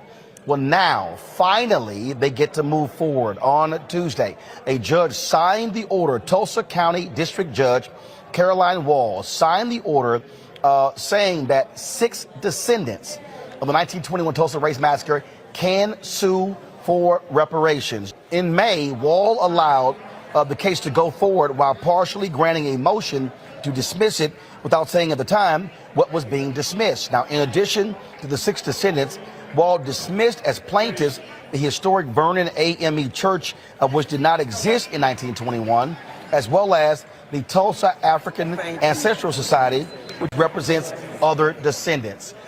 Folks, can Mario now hear me?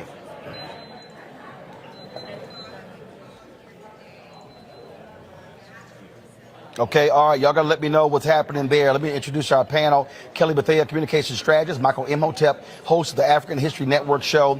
Matt Manning, he is a civil rights attorney. Glad to have all 3 of you here. Folks, once we get DeMario's audio straight, I'll be able to talk to him about this. As I said, folks, we were in Tulsa last year, and this has not been new. You might remember Johnny Cochran and others. Other attorneys, Charles Ogletree, they were very much working on this. DeMario, representing these descendants now. So DeMario, tell us exactly what the judge is allowing to move forward in this case. Good evening, Roland. Good to see you. Hey, I'm not there with you in Las Vegas. Listen, the judge gave us a historic opportunity to be able to move forward with our 3 living survivors to go into the discovery phase of this particular case. It is something that's never happened before in the history of this country, where you had a incident, terrorism that happened 100 years ago that we're going to be able to litigate today. These particular 3 heroes, 108-year-old Viola Fletcher, you see her there with 101-year-old brother, Uncle Red. Hughes Ellis, he's 101. And then we have 107-year-old Leslie Benefield Randall.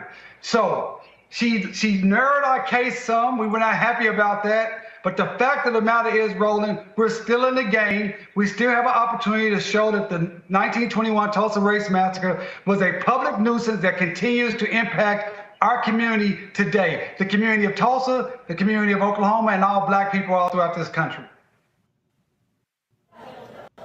For folks who don't know the history, people don't realize that Greenwood was actually rebuilt.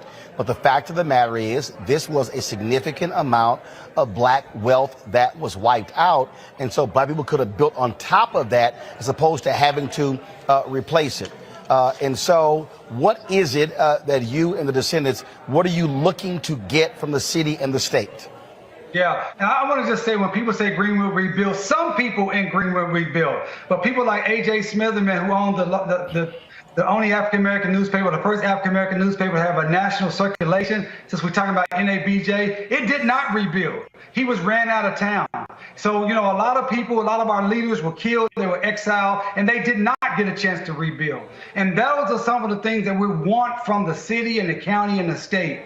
We want this nuisance to be what's called abated, or it be restoration and rebuilding of a community that was 40 square blocks, 40 blocks, 4.5 square miles, over 12,000 residents, over 1,500 homes that were burnt or destroyed. It was not just the Black Wall Street section, the business section, but the entire Greenwood community that was burnt down. So we want restoration. We want land to be returned. Just how we saw out in Manhattan Beach with Bruce's Beach out in Los Angeles, California a couple weeks ago. We want land that was taken during the massacre. We want it to be returned, or you pay the fair market value. We want businesses that were destroyed during the massacre to be rebuilt. We want everything that prevented us from being the Black Wall Street of America that we were. We want that to be restored, because it would impact descendants, our survivors, and our entire Black community. Do you want to rebuild your gums and teeth while getting rid of tooth decay in just 10 seconds per day? If your gums... Stand by just a second. We got to get past this ad. All right, let's skip this ad here.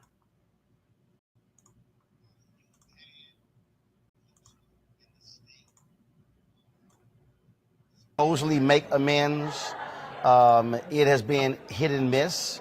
You've had what I say has been you've had what I call performative politics, if you will, where folks want to say the right thing. Y'all have been saying no, do the right thing. You've had the city build this museum where they want black folks and others to come visit from a tourism perspective, but they raised what, $30 million for that, when they could have given that $30 million to the descendants. That's right, Roland. And they haven't done any amends for the massacre. They haven't paid 1 penny in reparations. They haven't rebuilt 1 business that was destroyed. They haven't any of the land that was taken. They haven't provided any of the scholarships that they were supposed to do. They've done nothing but enrich themselves off the exploits, off the blood and the terrorism that they themselves inflicted upon our community. Roland, you're right. Raised over $30 million for a museum for what they call heritage tourism, but they did not give 1 penny of that money to the survivors, to the descendants, and we've called for that, as you know. We also call for them to the ongoing money that they're generating as they have gentrified Greenwood, and they're making money, millions of dollars now a year, based upon the Greenwood story. None of that money is coming back to the descendants. We think that's wrong. That is why we also have an unjust enrichment claim in our particular lawsuit, that we will have an opportunity. The judge said we can replead that. I don't want to get too technical, but we will also be putting that forward in this particular case. So those who want to stand with us, those who want to see justice, go to justiceforgreenwood.org. That is justiceforgreenwood.org. Make a donation, sign up for our newsletter, connect with us so we continue to get this, so we can get these victories. This is just the first step in a long journey. We have a long way to go. But with community people and people like you, Roland, we can get justice. And if we can win in Tulsa, we can win anywhere. But if we cannot win in Tulsa, when we have living survivors, we have video, we have pictures, we have records. If we cannot win here, then we cannot win anywhere. But together, we can get justice for Greenwood. All right, let me pause it right there. Okay, so so justiceforgreenwood.org. You can go there, get more information. You can support them financially, justiceforgreenwood.org. Okay, now I want to go to this next clip here. And Roland goes to his panel, and I'm on the panel. Let's go to clip 2 here.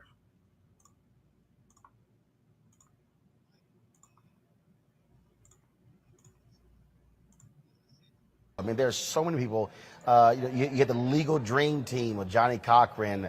You had Willie Gary. You had Charles Ogletree. I remember them bringing the survivors, many of them who now become ancestors, to Congressional Black Caucus, ALC, bringing them to Congress as well. I mean, they have been fighting this good fight for a very, very, very long time.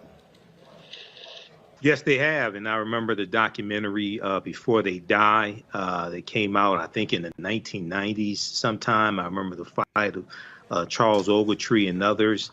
I've studied the history extensively of the origins of Tulsa, which was founded by Creek Indians around 1834. And when they go into Oklahoma, they take their African slaves with them. And a lot of the early African-American landowners in what became the Greenwood District, North Tulsa, a lot of them got land because of those Black Freedmen Indian treaties of 1866. And last year, Roland, when you were in Tulsa for the 100th commemoration, you actually interviewed a sister who was a descendant of some of those Black Indians, former slaves, who got land from those treaties, and their land was taken away. So this has been a fight on multiple levels. I've been following this strategy with the public nuisance. One of the things that I want to find out is, what exactly do they have to prove? What's the burden of proof that they have to prove to actually win their case?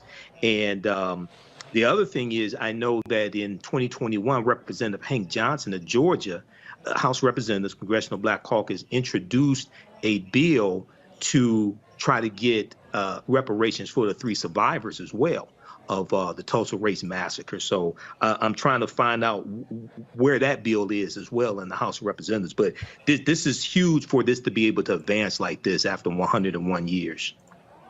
Yep. All right. So we're going to pause it right there. Indeed. Kelly. Okay. So we're going to pause it right there. Okay. Now, you can, that was from the Friday, August 5th edition of Roland Martin Unfiltered. You can watch it in its entirety.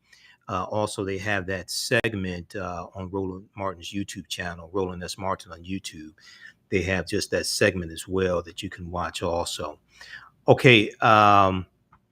If we look here at this article from Essence.com, this is an article that I mentioned. And at the beginning of that segment, Roland got the ruling mixed up a little bit. The 6 descendants are not allowed to proceed with their lawsuit, but the 3 survivors are. Okay. Attorney Demario Solomon Simmons cleared that up. If we look at this article from Essence.com, Tulsa Race Massacre descendants can't sue for reparations, judge says. Cannot sue for reparations, judge says. Judge Caroline Wall dismissed 6 descendants and multiple organizations from a lawsuit, while the 3 last known survivors of the 1921 Tulsa Race Massacre can continue seeking reparations. So 6 descendants of victims of the 1921 Tulsa Race Massacre cannot sue for reparations, an Oklahoma judge said, while 3 known survivors of the attack can move forward with the lawsuit. The 3 survivors can move forward with the lawsuit. Tulsa County District Judge Caroline Wall signed the order on Tuesday. That was Tuesday, August 2nd, allowing Leslie Benningfield, Mother Randall, Leslie Benningfield, Mother Randall, Viola Fletcher, who's Viola Fletcher is now 108, Mother Fletcher, and Hughes Van Ellis, who's 101 years old, to continue seeking reparations under the state of Oklahoma nuisance law, public nuisance law, according to the Associated Press. In addition to the 6 descendants, Judge Caroline Wall dismissed the historic Vernon AME Church Inc. and the Tulsa African Ancestral Society as plaintiffs in the case, as well as the Tulsa Development Authority and the Tulsa Metropolitan Area Planning Commission as defendants because they did not exist in 1921. Now, as Attorney Demario Solomon Simmons explained in that interview, when you watch the full interview, the church existed, the Vernon AME Church existed in 1921, but they became incorporated after 1921. So the church was standing in 1921, but because they were not incorporated, the judge is saying that they can't proceed with their lawsuit. Okay. It's really an underhanded way to block them out, to lock them out. Now, the city of Tulsa County Commissioners, Tulsa Regional Chamber, the Tulsa County Sheriff, and the Oklahoma Military Department will remain as defendants in the lawsuit. Demario Solomon Simmons, who we just saw in the interview with Roland Martin, who's an attorney for the survivors, told the Associated Press, quote, "Bottom line is that survivors are in. We have the opportunity to prove the massacre itself constitutes a nuisance. We look forward to proving our case around the massacre's ongoing catastrophic effects and demonstrating the actions that defendants must take to repair and rebuild the Greenfield community during our clients' lifetimes. Okay. So he went on to say during a news conference that he had spoken with the individuals who were dismissed from the case, adding that they were saddened by the dismissal, but still very excited that the three survivors, are moving forward with the lawsuit and can represent the entire community of Greenwood. Read the rest of this article from Essence.com, Essence Magazine. Tulsa Race Massacre descendants can't sue for reparations, judge says. Okay, so read the rest of that article. All right, now, I want to move quickly to this other story and some of this other stuff we're going to get to on our Wednesday broadcast. How's everybody doing? Give us a thumbs up, give us a heart, give us a like on this broadcast. Okay. And I'm going to post a link here to that full segment from Roland Martin Unfiltered also. Okay, we'll post this right here.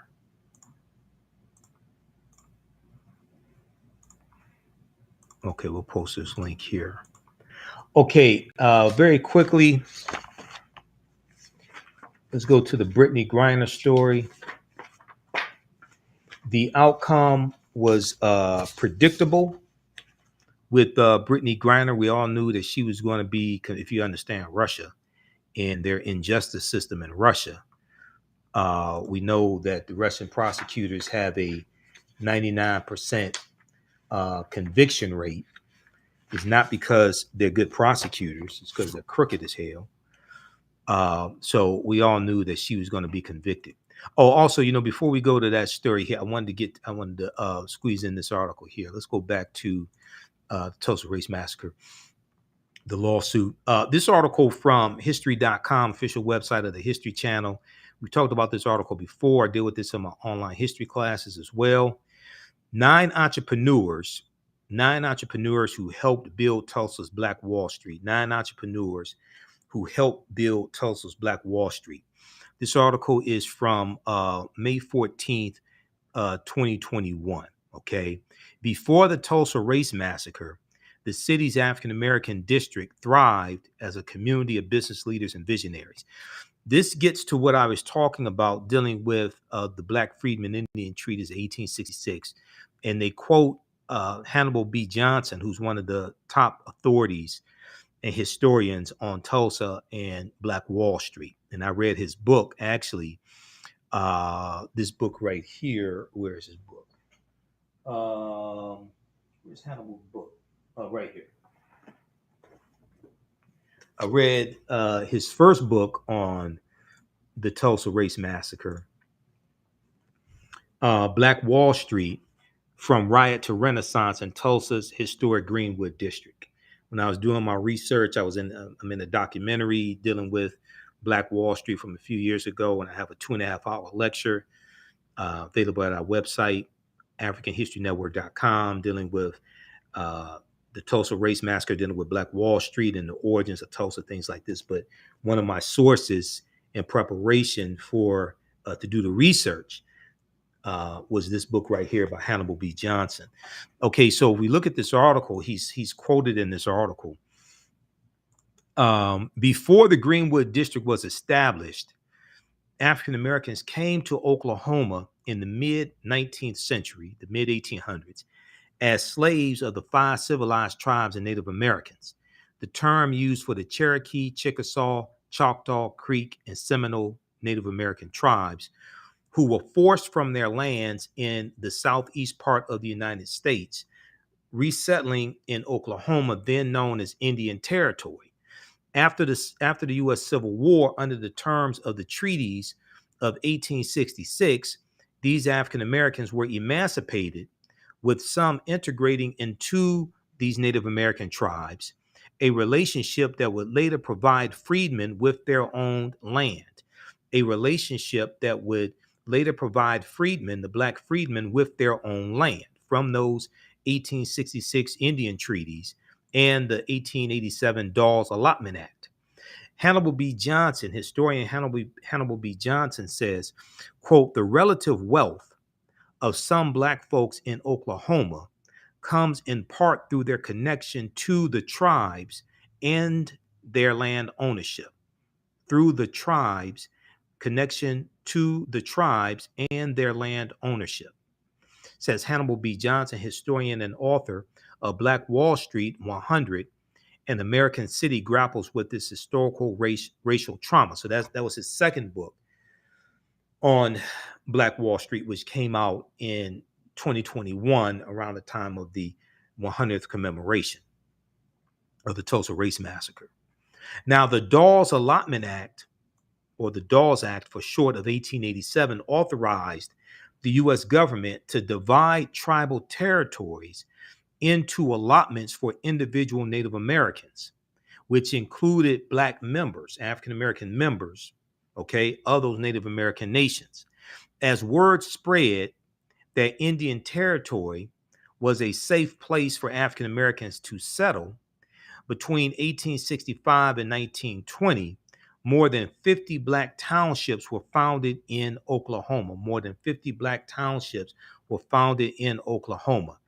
And it's going to be those, many of those African-American townships that are going to help the African-Americans in Tulsa, Oklahoma, rebuild after the Tulsa Race Massacre. We got help from surrounding Black townships to rebuild. Okay, so check out that article from history.com, official website of the History Channel. 9 entrepreneurs who helped build Tulsa's Black Wall Street. Okay, all right, now let's go quickly here to the news dealing with Brittney Griner, and this deals with the her being found guilty. We knew this was going to happen in a Russian court. There's an article from NBC News dealing with this. And let me pull this up here from NBC News. Brittney Griner found guilty in Russian drug trial, sentenced to 9 years in prison. And let's see, do we have this here? Let's pull this up. Just a second here. I'm operating everything tonight by myself because we're not on 9:10 a.m. I don't have my board operator. Okay, this is right here from dealing with Brittney Griner.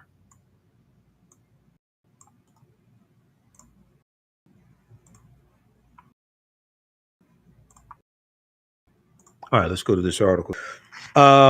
So she was detained on drug charges February 17th. She's been detained in Russia since February 17th. If we look at this article here briefly from NBC News, prosecutors had asked for a 9.5-year sentence for the WNBA star after Thursday's verdict. Attention will turn to the potential for a prisoner swap between the United States and Russia. A prisoner swap between the United States and Russia. So the U.S. Secretary Blinken announced about 2 weeks ago that a deal has been on the table for weeks. They put a deal on the table weeks ago. The ball, basically, Moscow holds all the cards. Okay, this moves at the pace of Moscow. Okay, not the U.S. WNBA star Brittney Griner was sentenced to 9 years in a Russian prison after being convicted on drug charges by a Moscow court Thursday. Brittney Griner pleaded guilty last month in a lengthy trial that has underscored the frayed relationships between the United States and Russia since the Kremlin's invasion of Ukraine. Okay, it's the Kremlin's invasion of Ukraine. Now, prosecutors asked for a sentence of 9.5 years after closing arguments on Thursday, and that was Thursday, August 4th, and a final plea for leniency An emotional Brittney Griner apologized and repeated that she never intended to break any Russian laws, but that she had made an honest mistake. She said she was in a rush packing, and she put the cartridges that had the cannabis residue in her bag. She has a prescription. She has a prescription for the cannabis because she's dealing with chronic pain from an injury. All right. We know that she's been playing for a Russian team, basketball for a Russian team for about 7 years in the off season. She has to play in the off season to earn extra money because in the WNBA, they don't make anything comparable to what NBA players make. And that is very hard on the body and doesn't allow your body to rest and recover during the off season, which makes you more prone and vulnerable to injuries during the actual regular season of the WNBA. Okay, so it causes your body to break down sooner and at a younger age, and it doesn't allow you to recover during the off season like you should, which makes you more prone to injuries during the regular season. I want to go to this clip here from NBC News. Brittney Griner sentenced to 9 years in prison, in Russian prison on drug charges. Let's go to this clip.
Okay, check out that clip from NBCnews.com. Okay, and yes, she's being used as. Let me close this out. Hold on.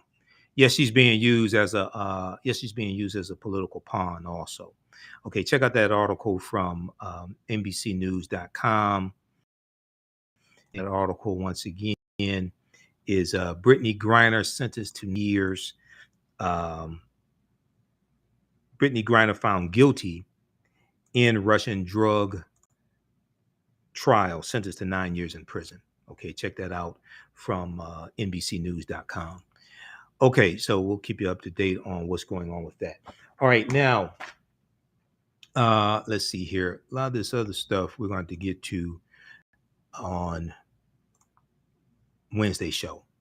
Okay, so we'll do a special show Wednesday, 9 p.m. Roger E. Mosley, actor known from Magnum P.I, TC on Magnum P.I. He passed away at age 83. We got the news today. He passed away age 83. I used to watch Magnum P.I. I remember my dad watched that show as well. Tom Selleck, Magnum P.I. He had that really hot red car. And here's a picture of Roger E. Mosley. He's the only African-American on the show. He also starred as blues folk legend Leadbelly and was a regular in blaxploitation films like The Mac, okay, with Max Julian, The Mac. Roger E. Mosley, who portrayed Theodore Calvin, better known as TC, who was the helicopter pilot and buddy of Tom Selleck's character, Magnum, on PI series. He passed away Sunday, August 7th, 2022. He was 83 years old. Now, Roger Mosley died at Cedars-Sinai Medical Center in Los Angeles of injuries incurred in a car accident in nearby Linwood 3 days earlier. His daughter, Cha told the Hollywood Reporter. On the big screen, Roger Mosley was at his most memorable as blues and folk singer Huddie Ledbetter in the movie The Midnight Special in the period piece Leadbelly from 1976. It was directed by Gordon Parks, the famed photographer Gordon Parks. Now, in his review of the movie, Roger Ebert, one half of the Siskel and Ebert movie critics duo, in his review, Roger Ebert wrote that Roger Mosley played the part with great strength and called the film one of the best biographies of a musician I've ever seen. One of the best biographies of a musician I've ever seen. Now, Roger Mosley also was a standout in blaxploitation films, playing the angry brother of the fresh out of prison Goldie, Max Julian, in the classic 1973 movie The Mac, and starring in the movie Hitman in 1972, Sweet Jesus Preacher Man 1973, never heard of that movie, and Darktown Strutters 1975, never heard of that either. Hitman, I remember from 1972. Also, I saw Hitman, I saw The Mac. I remember him as Sonny Liston in Muhammad Ali's movie about himself, The Greatest, from 1977. Muhammad Ali played himself. Roger Mosley portrayed Sonny Liston in that movie. I remember that, okay? He was in The Greatest, 1977. Roger Mosley, a sturdy 6'2" and 215 pounds in his prime, portrayed Sonny Liston and got whooped by Muhammad Ali. Now, the likable character of TC appeared in 158 of the 162 episodes of the CBS TV show Magnum P.I, created by Donald Belisario and Glenn A. Larson. TC was a buddy of Tom Selleck's Thomas Magnum character from their days in Vietnam. His character owned a helicopter.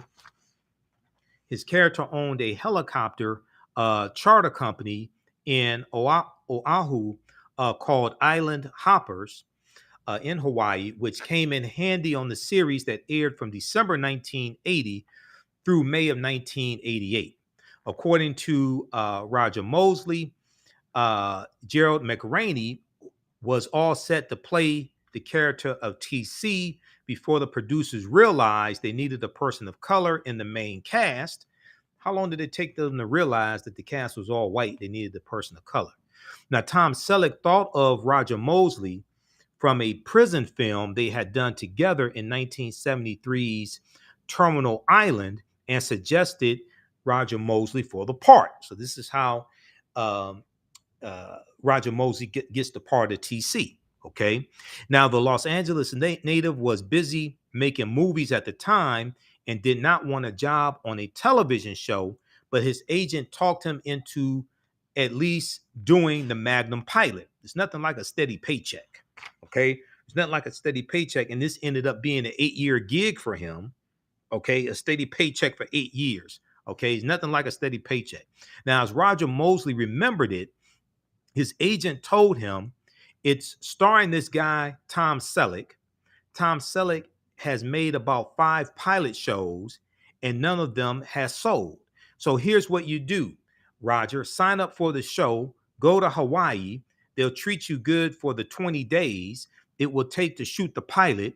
You'll get a lot of money and then come home. You'll get a lot of money, then come home. A show with Tom Selleck always fails and you'll be fine. Okay. Well, 8.5 years later,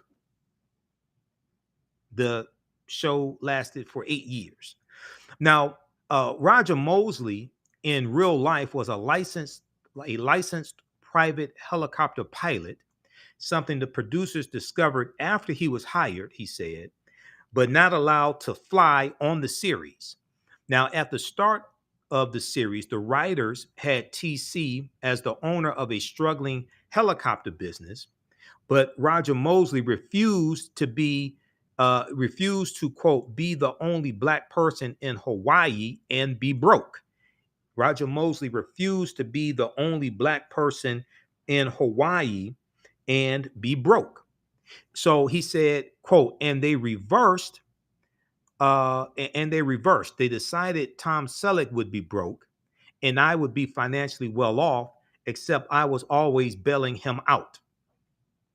Now, Roger Mosley also made his character a graduate of Grambling State University and HBCU, a lover of books and poetry, and a guy who did not party. Okay. He wanted his character to be non-stereotypical. He said the Magnum writers, kept writing for me to smoke and drink, but I would not do it. He said in a 1982 interview in Ebony magazine. He said, I never get high, smoke, or drink on the show or in real life. That's not what I want black kids to see.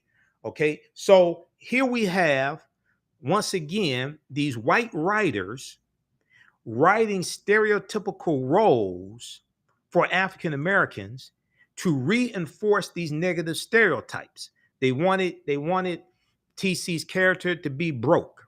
They wanted him to be drinking. They wanted him to get high. To reinforce these negative stereotypes, Roger E. Mosley was strong enough, not just physically, but mentally, as well as had the integrity to put his foot down and say, I'm not going to project these negative stereotypical images that you want me to do. He had the integrity to stand up and say, I don't want these negative images that these white writers want to project to African-American children and project of African Americans. I don't want to participate in that. Okay. He said, I never get high, smoke, or drink on the show or in real life.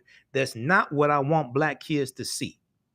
Now, Roger Earl Mosley, was born December 18th, 1938. He was raised by his mother, Eloise, in the Imperial Quartz Project in Watts.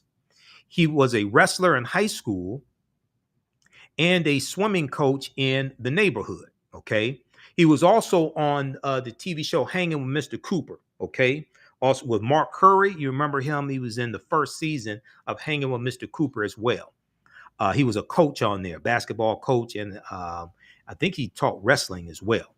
Now, as recounted in a 1976 story for People magazine, Roger Mosley was studying acting under Raymond St. Jacques at the Mafundi Institute, a community art school in Watts, when a director from Universal Studios, came to lecture the students on self-sacrifice and said, I know actors who had to eat ketchup sandwiches. I know actors who had to eat ketchup sandwiches.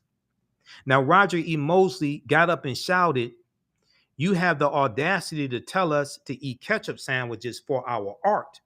I know people who are eating ketchup sandwiches to survive. We need somebody to give us a break. We need somebody to give us a break. The director invited Roger Mosley to visit the studio the next week.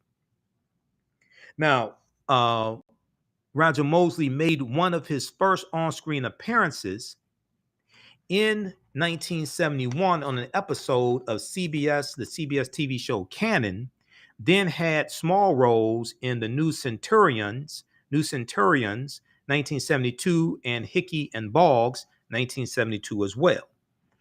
He later worked with John Wayne in McQ in 1974, and with James Earl Jones and Cicely Tyson and Lou Gossett Jr. in the 1976 movie Niger, The River Niger, 1976, and as a football player, Pudden Patterson Sr. in the 1977 Semi-Tough movie starring Burt Reynolds. Now, after Magnum P.I., he starred opposite Nell Carter. Remember Nell Carter from Give Me a Break. And she was also on the TV show Hanging with Mr. Cooper. She was the principal on Hanging with Mr. Cooper for a couple of seasons, 2 or 3 seasons.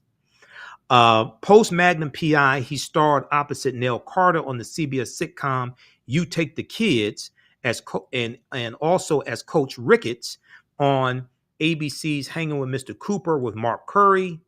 And also remember the guy who played Julian on A Different World, Dominique Hoffman, I think is his name. He also played the assistant principal on about one season of Hanging with Mr. Cooper as well. And Roger Mosley also played as Milt Johnson on Showtime's Rude Awakening. He also appeared in the movies Heart Condition in 1990, Unlawful Entry 1992, Penthalon 1994, and a Thin Line Between Love and Hate 1996. Remember with Martin Lawrence and Lynn Whitfield. Martin Lawrence and Lynn Whitfield, I think it is. A Thin Line Between Love and Hate. Now, survivors also include his wife, Antoinette Toney. They were together for nearly 60 years. Son Brandon, grandson Austin, and Rashawn among his many nieces and nephews. His daughter Cha wrote on Facebook, "We could never mourn such an amazing man. He would hate any crying done in his name. It is time to celebrate the legacy he left for us all. I love you, Daddy. You love me too. My heart is heavy, but I am strong. I would care for Mommy, your love of almost 60 years. You raised me well, and she is in good hands. Rest easy." Okay, so check out this piece here from the Hollywood Reporter. BlackAmericaWeb.com also has an article that came out later today on the death of Roger E. Mosley, actor on Magnum P.I., passed away at age 83. Passed away at age 83. So he'll definitely be missed. And let me see something here.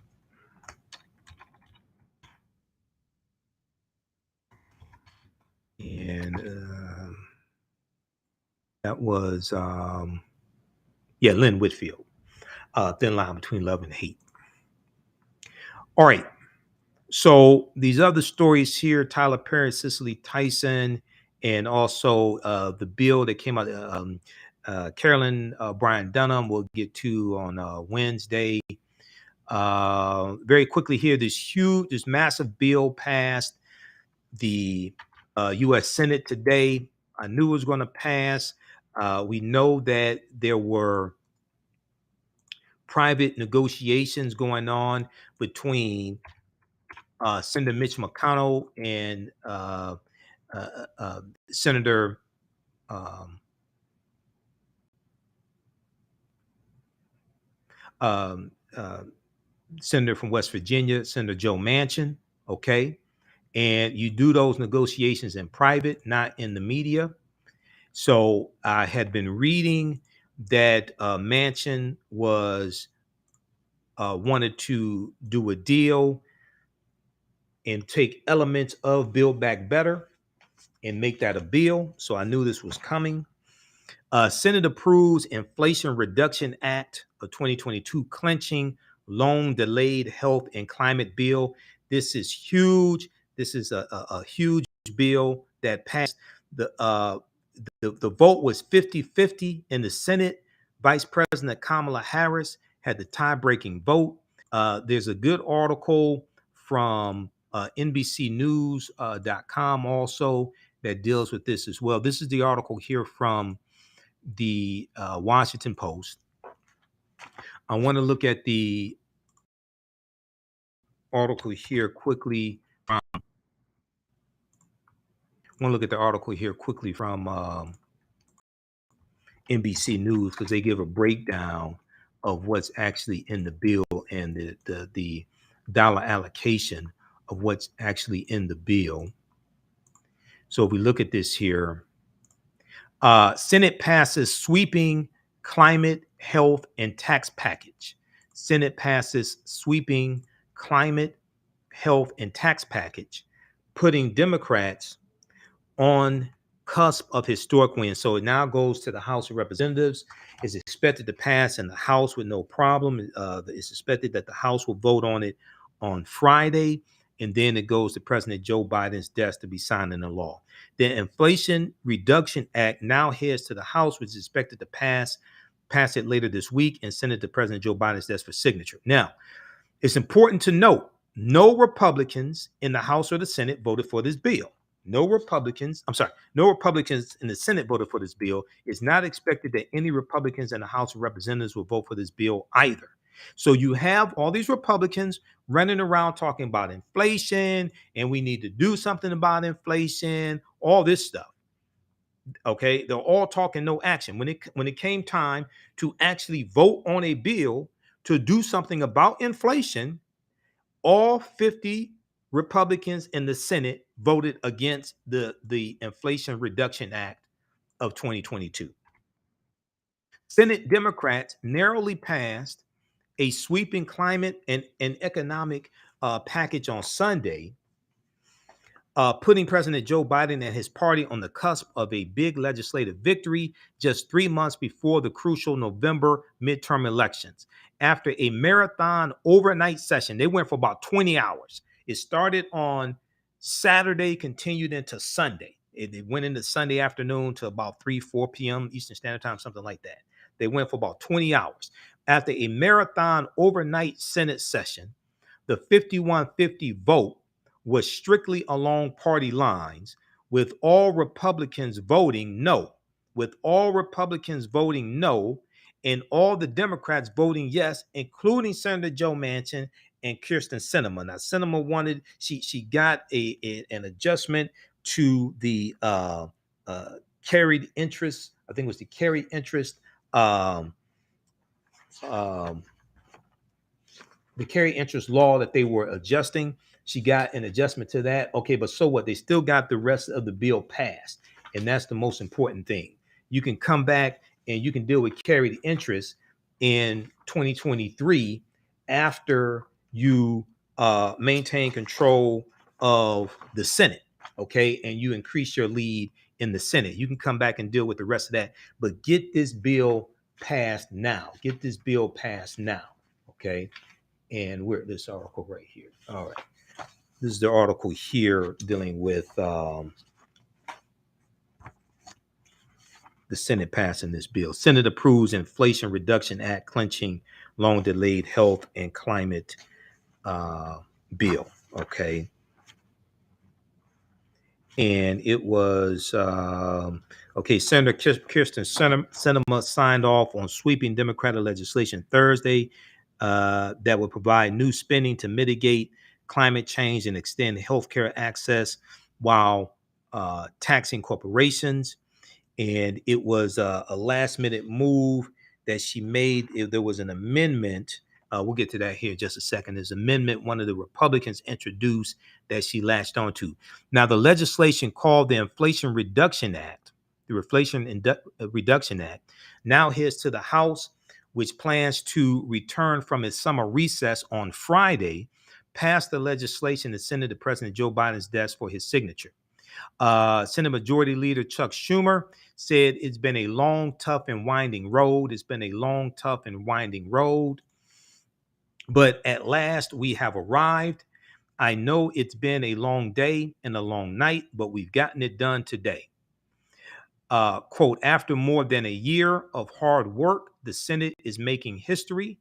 I'm confident the Inflation Reduction Act will endure as one of the defining legislative feats of the 21st century. Okay, that's very good messaging also, calling it the Inflation Reduction Act. It gets right to the heart of what it does. Now, the 755-page bill, includes $430 billion to combat climate change and extend healthcare coverage, okay, to combat climate change and extend healthcare coverage. Paid for with savings on prescription drugs and taxes on corporations. It puts hundreds of billions of dollars toward deficit reduction. Once again, no Republicans in the Senate voted for this bill. They yell and scream about inflation. When it comes time to do something about inflation, they vote against the Inflation Reduction Act of 2022. The 755-page bill includes $433 billion to combat climate change and extend healthcare coverage, and is paid for with savings on prescription drugs and taxes on corporations. It puts hundreds of billions of dollars toward deficit reduction. Now, the bulk of the spending, more than $300 billion, covers investments to tackle climate change and boost clean energy, including incentives for farmers and ranchers to reduce methane emissions, an extension of the electric vehicle tax credit, and the launch of a national climate bank that would make investments in clean energy technologies and energy efficiency. Okay, the legislation would empower Medicare to negotiate prices with drug companies for the first time in history, cutting prescription drug prices for people 65 years and older. That's huge. That helps bring down their monthly expenditures. This is one of the ways this helps address inflation, by bringing down costs. The savings would help pay for a 3-year extension of the Affordable Care Act subsidies, which would stave off an expected rise in insurance premiums that were set to go into effect in 2023. This deals with how politics is the legal distribution of scarce wealth, power, and resources, and the writing of laws, statutes, ordinances, amendments, and treaties, their adoption, interpretation, and enforcement. This impacts how much people have to spend each month. This impacts how much those 65 and older have to spend each month. This impacts businesses. This impacts the economy. Now, the package includes a cap on the price of insulin for those 65 years and older on Medicare, but Republicans successfully removed a $35 cap on insulin in the private market. Their argument was, and the Senate parliamentarian, who's like a referee in the Senate, agreed with them that that part of the legislation did not pass the Senate budget reconciliation process, did not qualify to go through the Senate budget reconciliation process, which allows this bill to be passed by a simple majority in the Senate, as opposed to having to meet the 60 vote threshold, which means it had to break the filibuster. Okay, so you can come back and you can get that passed in January, February 2023, after Democrats maintain control of the Senate and expand their margin in the Senate and pick up 2, 3, 4, possibly 5 Senate seats. Okay. And then you can do a carve out to the filibuster, or you can change the rules to the filibuster and go back to at least a standing talking filibuster, where you have to hold the Senate floor, like in the movie starring Jimmy Stewart. Mr. Smith Goes to Washington, and you had to talk continuously on the Senate floor and bring people over to your side. Okay, as opposed to just being able to call in from your Senate office or the country club and tell the Senate majority leader that you want to filibuster a bill. You have filibuster abuse because it's too easy to use the filibuster rule now. Now, the bill also raises revenue through a new 15% minimum tax on large corporations. Though accelerated depreciation would be exempted, a key ask of centrist Senator Kyrsten Sinema, Democrat from Arizona, who extracted several tax changes from leadership before getting on board with the package. Okay, but still, even though those tax changes were made, she still got on board, still voted for the bill. No Republican in the Senate voted for the bill. Kyrsten Sinema also successfully killed a provision to close the carried interest tax loophole. The carried interest tax loophole that benefits private equity and hedge fund managers. It was replaced with Sinema's support by a 1% excise tax on stock buybacks that actually pulls in more revenue than the carried interest provision would have. It actually pulls in more revenue. The change that Kyrsten Sinema made will actually pull in more revenue than the carried interest provision would have. But you can close the carried interest tax loophole in January or February 2022, after Democrats maintain control of the Senate and expand their lead in the Senate and run for re-election in the November 2022 midterm elections based upon the Inflation Reduction Act of 2022 and the American Rescue Plan that you got passed and signed into law in March 2021, and the $1.2 trillion infrastructure bill that you got passed and signed into law in November 2021, and the new gun reform laws that you got passed and signed into law, and the Emmett Till anti-lynching bill that you got passed for the first time in 122 years, and over 70 plus federal judge nominations, many of them African-American women, and Judge Ketanji Brown Jackson being made the first African-American female to serve on the U.S. Supreme Court, and the executive order dealing with policing, police reform at the federal level, and all the other things, 9 million jobs created in the Biden-Harris administration, 3.5% unemployment, 528,000 jobs created in the month of July 2022. You run on your record. You run on all this stuff that you got accomplished. You don't sit up and whine and cry about what you did not get accomplished. You run on what you got accomplished, and it's a whole lot that they've gotten accomplished in these 18 months or so of the Biden-Harris administration. You do not compare Democrats to perfection. You do not compare them to the almighty. You compare them to the alternative. The alternative is Republicans, because that's what you'll get if Republicans take back control of the House and the Senate. And Republicans voted against overwhelmingly almost all these bills. No Republicans in the House or the Senate voted for the $1.9 trillion American Rescue Plan that added additional funding for schools so they could reopen, and had about $360 billion for public workers and public safety and police departments, fire department, EMS, teachers, things like this. No Republican in the House or the Senate voted for that $1.9 trillion American Rescue Plan.